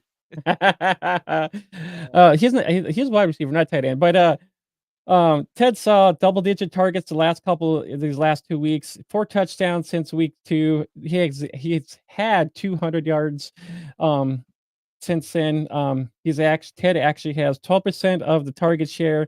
He's been averaging 20 points per game, which 20 points per game is amazing. We all want those high average fantasy points from when we're playing college. Yep. But he's 27% rostered, 5% started. Yeah, after the bye week, they're on bye this week, but after this bye week, they're playing all like G5 teams, which will be great for his production. So I mean, Georgia State's playing pretty damn good right now. But he might be your bye week filler if you're looking for somebody as well. But he'll be like a boomer bust kind of start. So I mean, smaller team, probably a lot of great matchups. If you go look at their schedule, I was looked at their schedule and I'm like, dude, he's got a good schedule going forward, especially a lot of G5 teams. So I mean, the production should be there no matter what. I mean, getting 13% of the target share, being pretty much the number one guy there, you can't go wrong at all. No, I love the name. I love the name, and honestly I wasn't familiar with him because some of these guys slip through the cracks. They do. Even They do. even for guys that follow this like we do, like there's some of these, especially smaller school guys, they slip through the cracks. Yeah, and if you guys have any thoughts, we'd love to hear comments, and it can be obscure, like Bubba. I love Bub. Bubs is always he brings up whatever. He brings up the Cornhuskers, brings up Gophers. If it's not on topic, that's fine. We'll answer it. I mean, we're you want to know what our favorite action movie is. We'll answer that shit too. We don't care. But yeah, if you want to chime in, be interactive with the show, we always appreciate that. It enhances the show and helps the flow. So yeah, it sure does. So pretty much 7 through 8, 7, 8, 9, kind of your tight end, kickers, defenses. But Taylor Thompson, we were talking about JMU, and I'm like, I thought at first I thought this was kind of juicy, and I'm like, ooh, Taylor Thompson. I'm like, all right. I was kind of like, can we get a can you pick Jay? Can we pick up both of them? Can we get Barnett and Thompson? Well, Thompson, is only 4% rostered, only 3% started. So I mean, he's out there. I mean, he's not a bad option for you. But I was at first I was like, ooh, I'm like, here's something juicy, a quarterback tight end duo. Him, so I'm like, ooh, this might be all right. Thompson has seen that sauce on this boy. 11% of the team's target share, 2 touchdowns the last 2 weeks. He almost had 100 yards this last game. I mean, he's only averaging about 10 fantasy points per game, but for now, I think that might change. I think that might change. It might be deceiving, him seeing 10 fantasy points per game, but I think that's a little deceiving. But the way JMU is actually playing right now, I think he might be a dark horse guy that is coming up from the ranks. This whole team, man, this is the best team nobody's heard of. It's the best quarterback nobody's heard of. And hell, one more game like this might be the best tight end nobody's heard of. So I wouldn't jump the gun as like Lauder from Boise State. I say automatically pick him up and probably start him. With Thompson, it might be a pickup and bench. Just to get a share of him, acquire him. And kind of see if this continues, because he keeps even a respectable stat line, 5 catches, 67 yards or something. I mean, that's for a tight end. I'll take that. Maybe 45 yards and a touchdown. I'll take that. So but 5 and 91, absolutely, especially who his quarterback is. This is we keep talking about Barnett. Well, this is one of his. So my kicker is Caden Chittenden. He's actually, man, this is funny because we got pretty much a couple guys from UNLV. We got some JMU up in here, which is kind of funny. I'm like, man, it's kind of hilarious. It's a motley crew of G5 teams here. Sweet Jesus. It is. But if you think, honestly, if you think about it, I mean, a lot of these G5 teams are putting out the same production as a lot of these Power 5 teams, and you damn right. It ain't no difference. I'd rather have Jay. I this is off topic a little bit, but I would rather have Emmett Brown right now. The way he's playing, I'd rather have Emmett Brown than Carson Beck. And Carson Beck gets all the goddamn love because he's Georgia's quarterback and because he's in all the national games. Georgia's in a big profile game every damn week. They're I get it. Won a couple national championships the last, handful of years. I get it. But some of these, if you're not on board with some of the, the San Jose State quarterback, the James Madison quarterback, you're missing out. You're missing the boat on the, just following the big school guys, especially somebody as overrated as Carson Beck. Yeah. Just saying. I mean, if you think about it, I mean, a lot of these, Barnett and Brown, these guys were putting up the same numbers or even better than a lot of these, I mean, if you think, well, just a quick, I mean, if you think about it, Jay Brown's putting up Shador Sanders level numbers. I mean, and sometimes better. I mean, and we, and these guys they're fucking waivers. They are, you're playing dynasty, and a lot of these guys are like sophomore. Like if you're playing dynasty, it's a no brainer. You go out and you get guys like this. This isn't, McCord from Syracuse, the senior. I honestly, I thought he was going to shit the bed going down to Syracuse. I thought Right. there was going to be no way that he was going to do, reproduce what he did with with the Buckeyes, and it's just like, what? He comes down and he's having He's even better. He's top of the leaderboard. I was like, what? It is. It's kind of crazy to think about it. I was like, oh well, this guy's gonna flop. This guy's gonna just fall off the curve. But no, it's totally not even totally the opposite. Um, so the last couple final here is we're talking about kicker here real quick, which is crazy. I mean, if you're looking at it for a kicker, 48 points. I mean, this guy's actually been kicking. He's been having double-digit fantasy points in the kicking area. Jay, he's averaging 12 fantasy points a game. For a kicker, that's sign me up. That's I don't know where that ranks now. I'd have to have a list in front of me, but I gotta imagine that's probably the top 15, top 20. I would probably probably is, yeah. But if you think about it, he's got a good he's kicking from beyond 20 yards, 40 yards, so he's got a good leg on him. So if you're needing, and you think about it, so you think about kickers too. I mean, if a team's struggling, you take these. And most of us, especially us playing the NFL, it's a lot of us. We're like, screw kickers, get them out of here. It's just a good representation for college football, I guess. Kickers are the guys that are in these high, these big time games are on national TV, and it's up to them and to win or lose the game. So these kickers are a little bit more valuable, I would say, when it comes to college and then the NFL.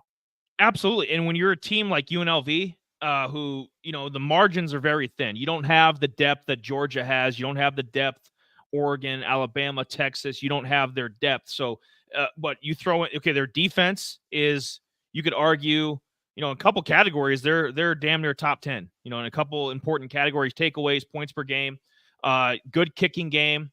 If they can get anything, Ricky White's not great or anything, but he's a solid receiver.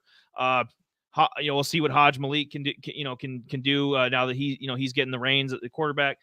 This UNLV team, I like the way they're set up. I really do. I think they're going to beat Syracuse, and I think they're going to get to 5-0, and we'll see where we're going to carry them the rest of the year. But their kicker is. I'd go pick them up. And most of these times, like I said, like Jay was saying, we don't give the slightest fuck about kickers. Don't care about them. NFL side, we don't care about them. So, Chittenden for sure. Sign me up. Yeah. And last but final is Tulane, 101 fantasy points. They were that good. They were. Their offense is a little sketchy here and there, but their offense still is putting up numbers. They're coming around. I was actually had to take a look at them real quick. They've actually been playing. Their defense has been playing pretty damn good. If you think about it, 30 fantasy points, 18, 16, 48. So hold on, let me backtrack. 30, 38, 30, 18, 16, 0, and 37 here. So they've been getting sacks, takeaway. So the last couple of weeks they've been getting takeaways. So they've been getting at the quarterback quite a bit here. They had 3 sacks at freaking Oklahoma. So, and then in South Florida, they sacked Brown 6 times. So they've been they've been playing pretty damn good. They have 4 touchdowns on the season already as well. So they're not a bad option. The fact that they actually, they got North Texas in week 9, Rice week 8. Right. Yeah, they have one ranked. I think they play that Rice team is another team that can't move the goddamn ball. I thought Connors, their running back, would be better than he is, because he was on the list of potential NFL running backs, and Rice has just been awful. So that'd be a matchup that if you did pick up Tulane's defense, that'd be a matchup I'd be eyeing. Week 8 is that Rice game. I think they're going to dominate. Yeah, so some other teams that are on bye. Texas on bye. You got SMU. They play Louisiana. There's a lot of teams on bye right now, and if you need a filler, Tulane is not a bad option because they play UAB this upcoming week. UAB is not really a great team, so Tulane should totally smash them. They should have at least 4 or 5 freaking sacks. I mean, they're The hell is UAB? Yeah, what the hell has UAB done in the last decade? Not a damn thing. Anytime somebody's playing UAB, I'll kick the tires on it. Yeah. Oh, hey, Chris, how's it going? Yes. There's a lot of buys, man. There's a Yeah, lot there of is. you start going down the list, whether you're doing squad blitz like us, or you're doing fantasy leagues. I mean, we're getting in that time of the year, boys. We're getting in that time of the year, whether it's NFL, college, bye weeks are happening. So you're gonna need guys. That's why we do this. We do this whole thing is for moments like this. That's why you come prepared. You need a tight end this week, Matt Lauder, number 3 on my bottom 5 there. You need a running back. Maybe you take CJ Campbell from FAU. Or you need a quarterback at a pinch. Emmett Brown, sign me up.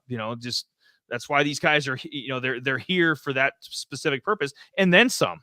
You can maybe ride these guys the rest of the year if you got an injury or your depth is a little low. So, yeah, I love both our lists here. Bunch of variety, bunch of different guys to help you on your bye weeks for sure. Yep, that is right. But I think that actually covers all of our freaking, waivers for the week. Our waivers, well, are open already. They already ran, but I was doing NFL and trying to do, so I'm like, oh, I'll do my college waivers tonight sometime, see who's out there and pick up who I can. So and I think what I might do for next year is I'm actually going to change the waivers to Wednesday. So when we do our Wednesday show, that's when we can go out and pick all these guys up. So I think I might be changing that instead of us trying to do college and NFL at the same time. So I think I might do that for next year. I wish we could. We wish we can be in 2 places at once. Mhm. You know what? We've been talking about it quite a bit. We banged the waivers out. We gave you a chance to make a little money with some parlays. 55 straight days of football, baby. I wish it was 55 more, and then 54 on top, 55 on top of that. Let's make it 365 every damn day of the year. Right? Yeah. Let's just move all these college teams to a different place so we can have college NFL year round with all these little split, there's bye weeks and all this, I mean, time off season and stuff like that. Let's not have that. We're just straight going through. Let's just eliminate the off season. Yeah. We're gonna do a UFL fantasy. We'll do. Oh my god. Fucking funny. No. Yeah, maybe. Who knows? It's all about a matter of time. What we got time for? We do the Canadian Football League if we had time for it. I don't think so. I just coughed up some bullshit because I'm lying. So squad blitz here. I've had fun. I'm 1-4, self-admittedly. It's been a struggle my first year, but shit happens. What are you gonna do? You stay in the ring, you keep fighting. Like maybe I can rip off some wins here, catch up. So I did a transfer this week. I picked up Pitt, so I kind of I had to. I can't. You're 1-4. The season's on the brink. I can't afford to lose too many more, so need to make something happen. So I picked up Pitt, and I like that they have 137 points with passing, which I like. So I could potentially on a bye week I could use them in the passing game, or I can use them. They're a solid defense. Not world beaters like SMU. I mean, SMU is obviously a better defensive option than Pitt, but so I'm going with Pitt and SMU with my defenses this week. And so to preface Squad Blitz, the first time you're coming across us, so you're able to pick 6 teams. You have a total of 8. So basically, you end up having 2 teams on your bench. You can start 6 of them. And we draft at the beginning of the year. So you had your teams. And so if you make adjustments after that point, it's transfer. So it would be for example, I transferred Texas A&M for Pitt. So no, I take that back. It was Duke. So basically one ACC team for another. I kept Texas A&M. They're on my bench.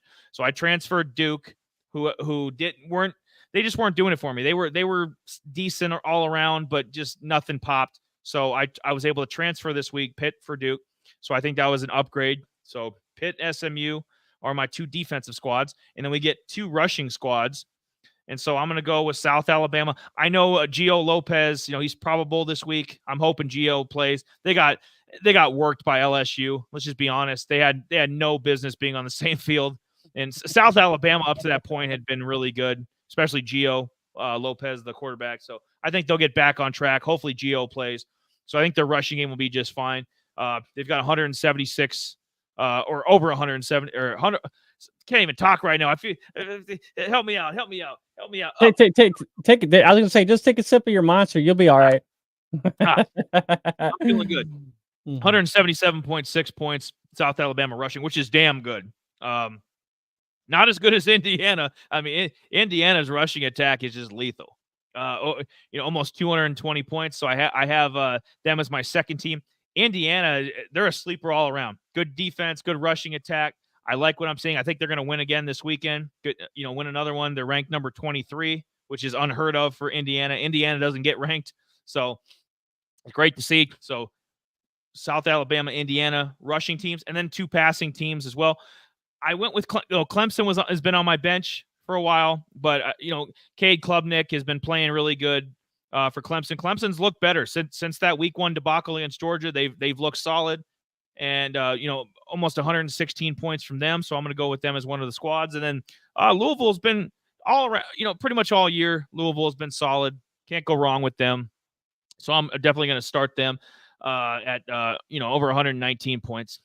And my 2 bye team Notre Dame, I would typically start Notre Dame because they're pretty elite at a couple of these different categories. I would typically start Notre Dame, but they're on a bye week. And Texas A&M, they don't really pop. The one category they do pop in is rushing, but they're not as good as South Alabama or Indiana.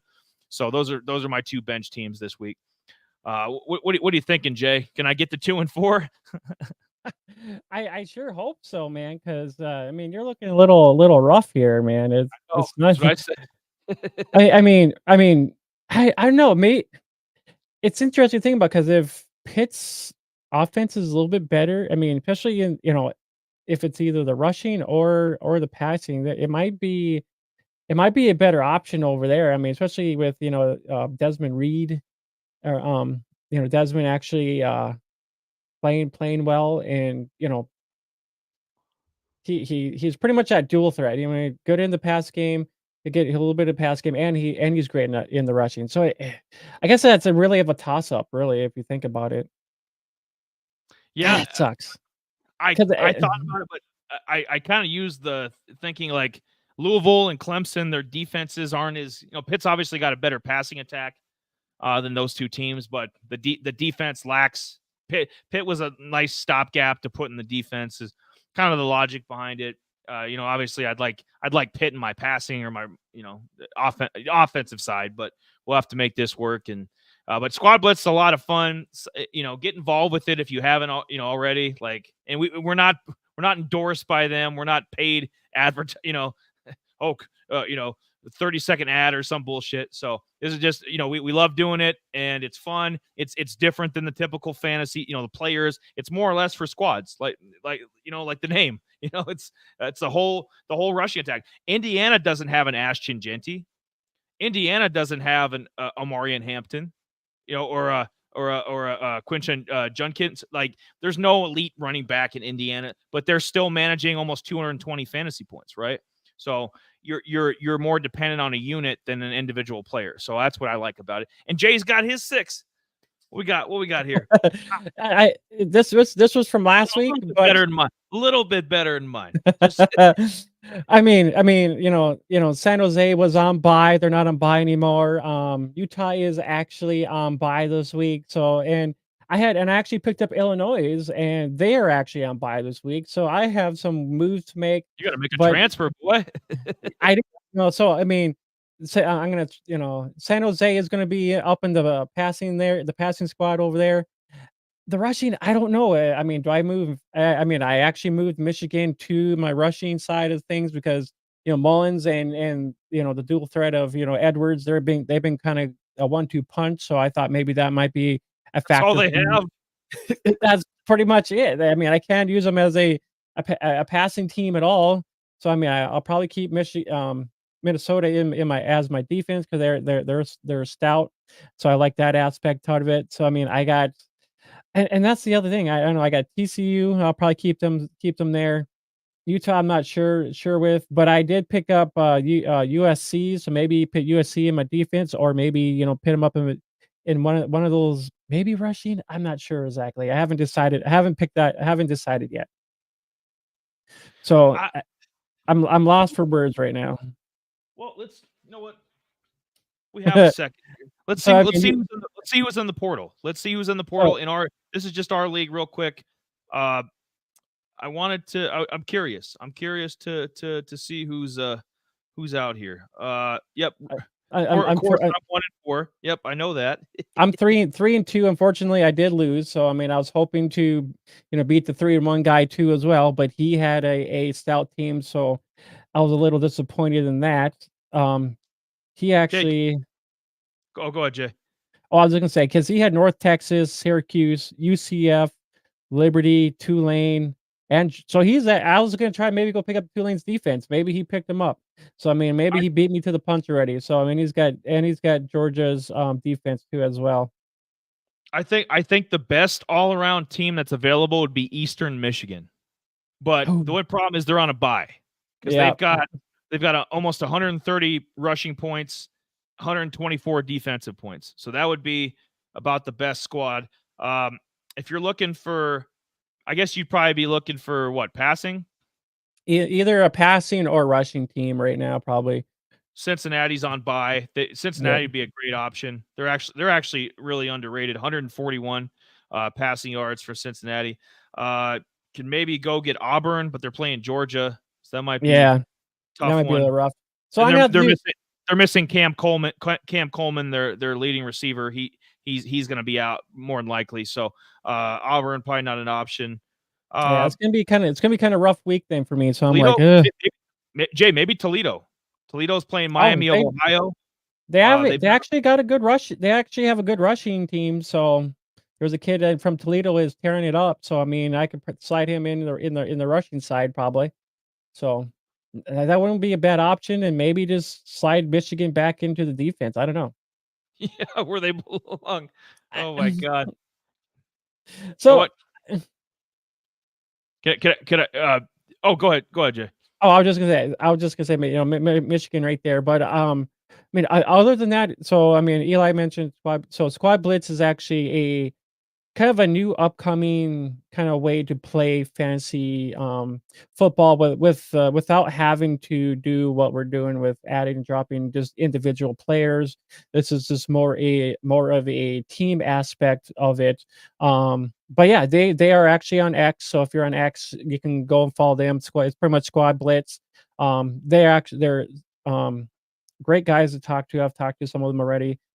Great fellows. They actually do have a Discord. So I mean, go jump in their Discord too as well. I think I think they have a link somewhere for that. I jumped in their Discord, so you can actually, talk to some of the creators and founders of Squad Blitz. They're into college fantasy as well. So I mean, great gentlemen over there. Sometime I told them I gotta get them on the show and they can, dive into a little bit more of their app too as well. So I mean, just great people in general. I mean, if you want to make good relations with people, help a startup, app. This is how you do it. Get out there, put their product out there. So I mean, they don't have a YouTube channel or anything like that. So great people. Yeah, mom and pop is the way to go. I mean, people are tired of the Yahoos of the world, ESPN, all this crap. They haven't kept up with the time with a lot of their fantasy, and so what these guys are building from scratch is incredible. And the biggest thing, I love the logo. If I had any more room on my body, I'd get the Squad Blitz logo tatted on me. Trust me. I'm that big of a fan already. Yeah, that's right. I'm gonna do this. I'm gonna thank you to those guys with Squad Blitz. Yeah, classy gentlemen. Go check it out. Just it's a different fantasy experience. Like, and I sound like a paid advertisement. I'm not. I'm just saying it because I'm a fan. Mr. Radio broadcast over That's there. right. That's right. Yeah, if you really want me to do an ad, I will. I'll fucking what's the Rock say? I'll speak some gospel on your ass. So I'm just gonna go over these 6 quick, and then we'll wrap up and get up out of here because we're at an hour 49. Yep. We discount the first 5 minutes. So if we could do an edit, we had some technical difficulties going on. We fixed them, and now we're back in black, back to business. We even had the Who playing. Yeah, I think you had that music playing a little earlier.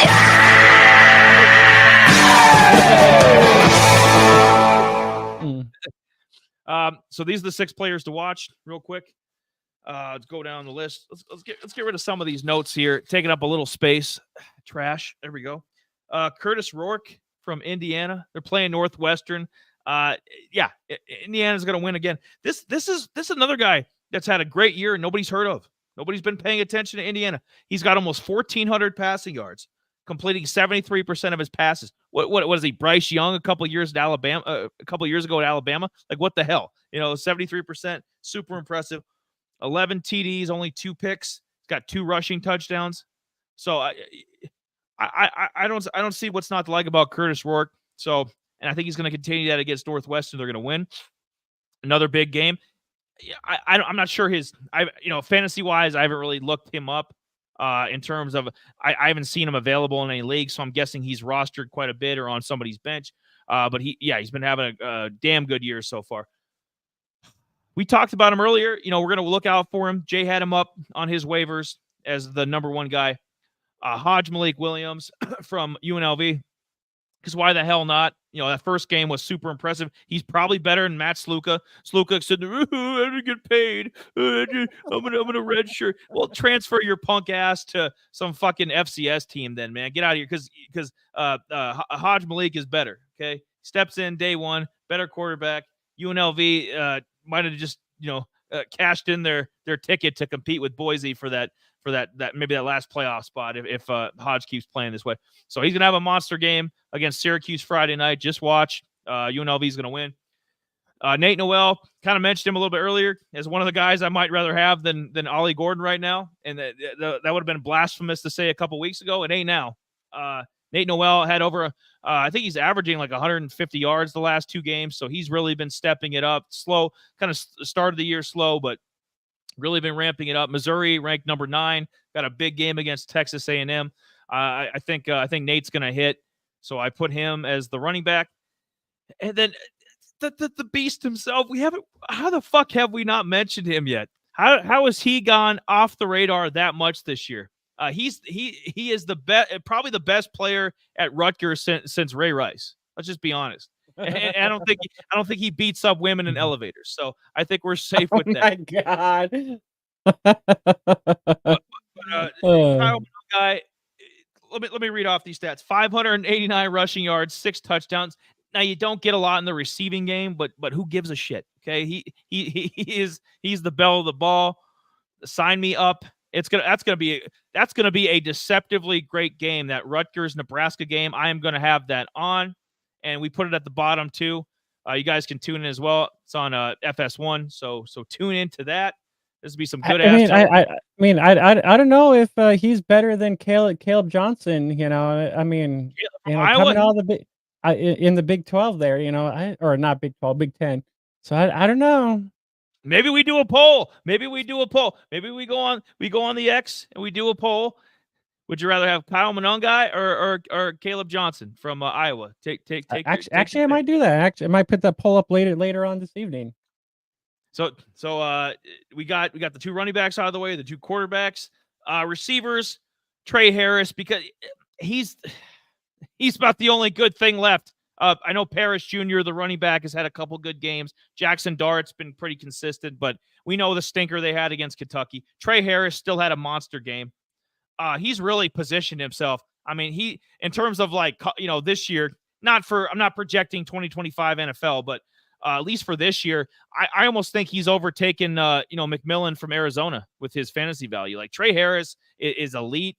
And just been tearing it up lately. I think it continues against South Carolina. Yeah, that's right. Flip I had one a here, coin. I need it all for laundry, man. I got my Airbnb. So Ole Miss, South Carolina. That's not a game I'm probably gonna watch, but I would. I'll be honest, because South Carolina, I'd rather watch paint dry than watch South Carolina. And then the last game got Michigan and Washington. Washington's they're gonna go to 3-3. I can't believe I'm saying Michigan's gonna win. Yeah. But What? Denzel Boston.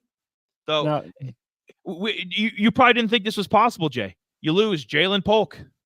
You lose Roma Dunze. And then you lose my man Jalen McMillan, currently with the Tampa Bay Buccaneers. You lose all three of those guys. How are you going to replace them? Denzel Boston's got 7 touchdowns. He's having a monster season so far. Washington, they're not as good, but I'll be interested to see what they can do about do against this Michigan defense. But I like Boston. I'm all out of breath. I'm all out of breath here. I think this is going to be a good game for Washington to actually, because they need this. They need a win in their conference. This is Michigan is not looking that great right now. No, they're struggling. They can't pass the ball. They can't pass the damn ball. So I think so. I actually think players, Jay. Washington, like Jonah Coleman's a stud, the running back, and then I think they have another good receiver too. I just happened to pick at Denzel Boston.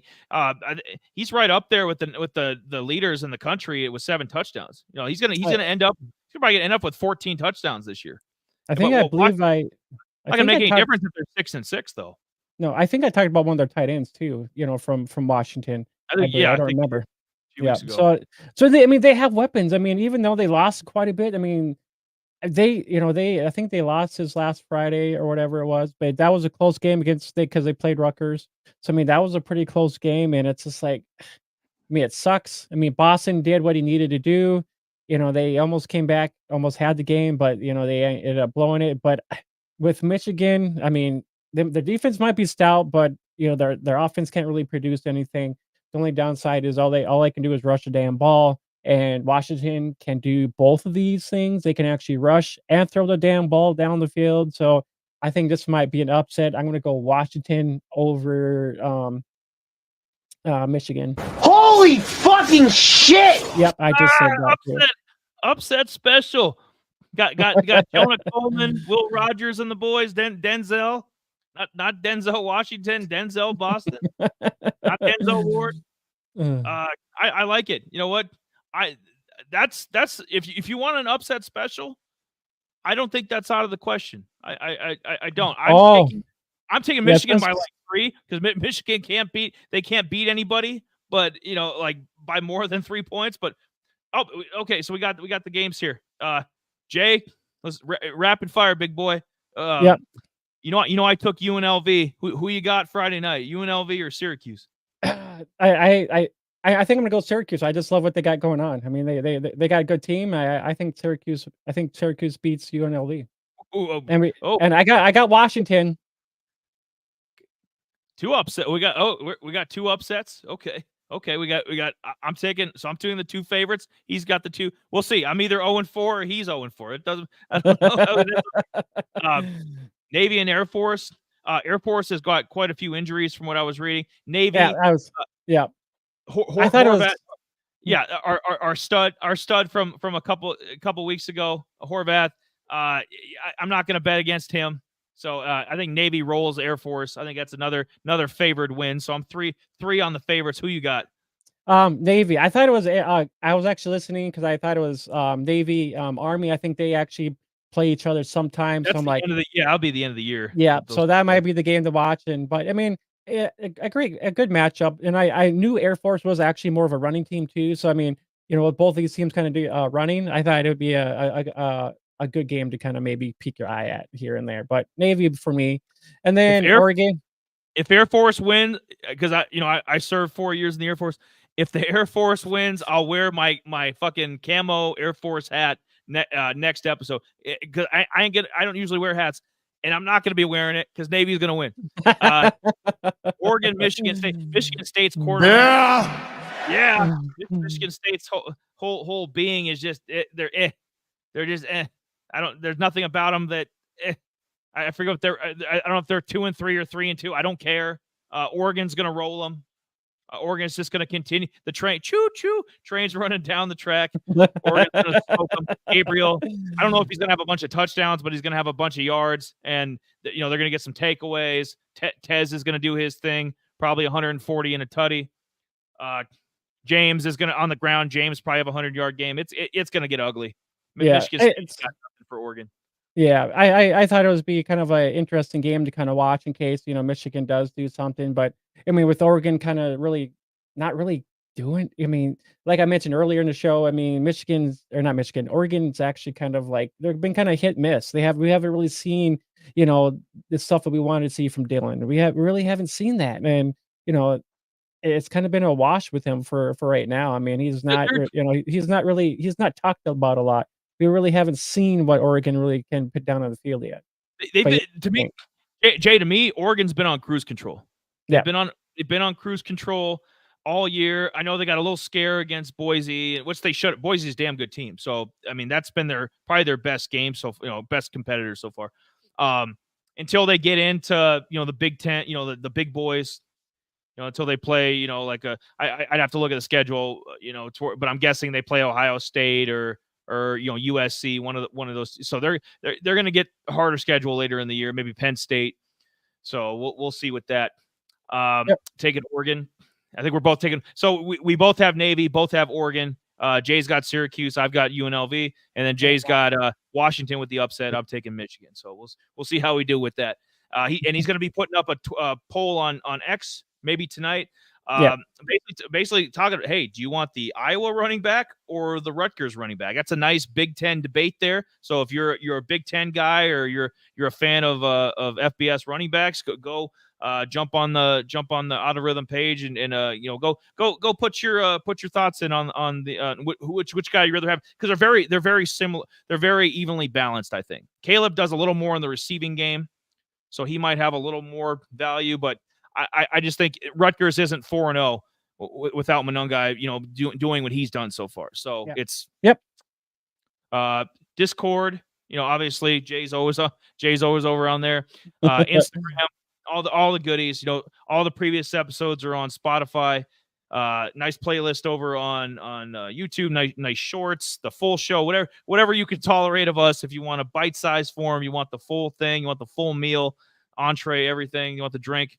You got options with our stream. So, and some of our friends, some of the people we respect, the Squad Blitz guys, obviously the Plaza Network, MJ over there and his crew, Pete, his crew, all those guys, they're always big supporters of us. Go support their content as well. Yeah. Fantasy in Frames is another one. Chris jumped in there earlier. He does college content too as well. I jumped on his stream here Monday night. Jumped in with them. So yeah, Fantasy and Frames. They're college. 1 Foot Down. Check them out. Monday nights in the evenings. Great content over there. They give you risers and fallers and just some small stuff in general. And great people over there. So go and check them out too as well. So, but other than that, Discord, Instagram, Spotify, Apple, YouTube, like and subscribe. Share with your friends, family if you're into college. College is still an underlying sport, but it's coming up there. It's going to be more. It's going to be just like the NFL soon. So I mean, I don't think a lot of people know about it yet, but it will be something that people will know sooner or later. Yeah, and that's why we do what we do. That's why on the bottom I've been putting the top 5 prospects at different positions. That's been a little thing on the scroll for a while. We've covered quarterbacks, running backs, tight ends, receivers. I might do another position or change it up for next Wednesday stream. But yeah, we want you guys to know about the next crop of guys coming in. Some of the guys you're gonna know about a Lincoln Cure from he might be Kansas State starting tight end in a couple years and putting up numbers like Ben Sinnott had. So, there's guys on the come ups, and in bigger programs, LSU, you kind of got to wait your turn in line usually. So, Yep. bunch of good players coming in. So we had tight ends tonight, but we've done different positions before. Yes, we have. Yep. But we appreciate everybody viewing. We appreciate everybody commenting tonight. Wish there was a little bit more commenting, but it is what it is. But as long as I get to talk to you, that's all that matters.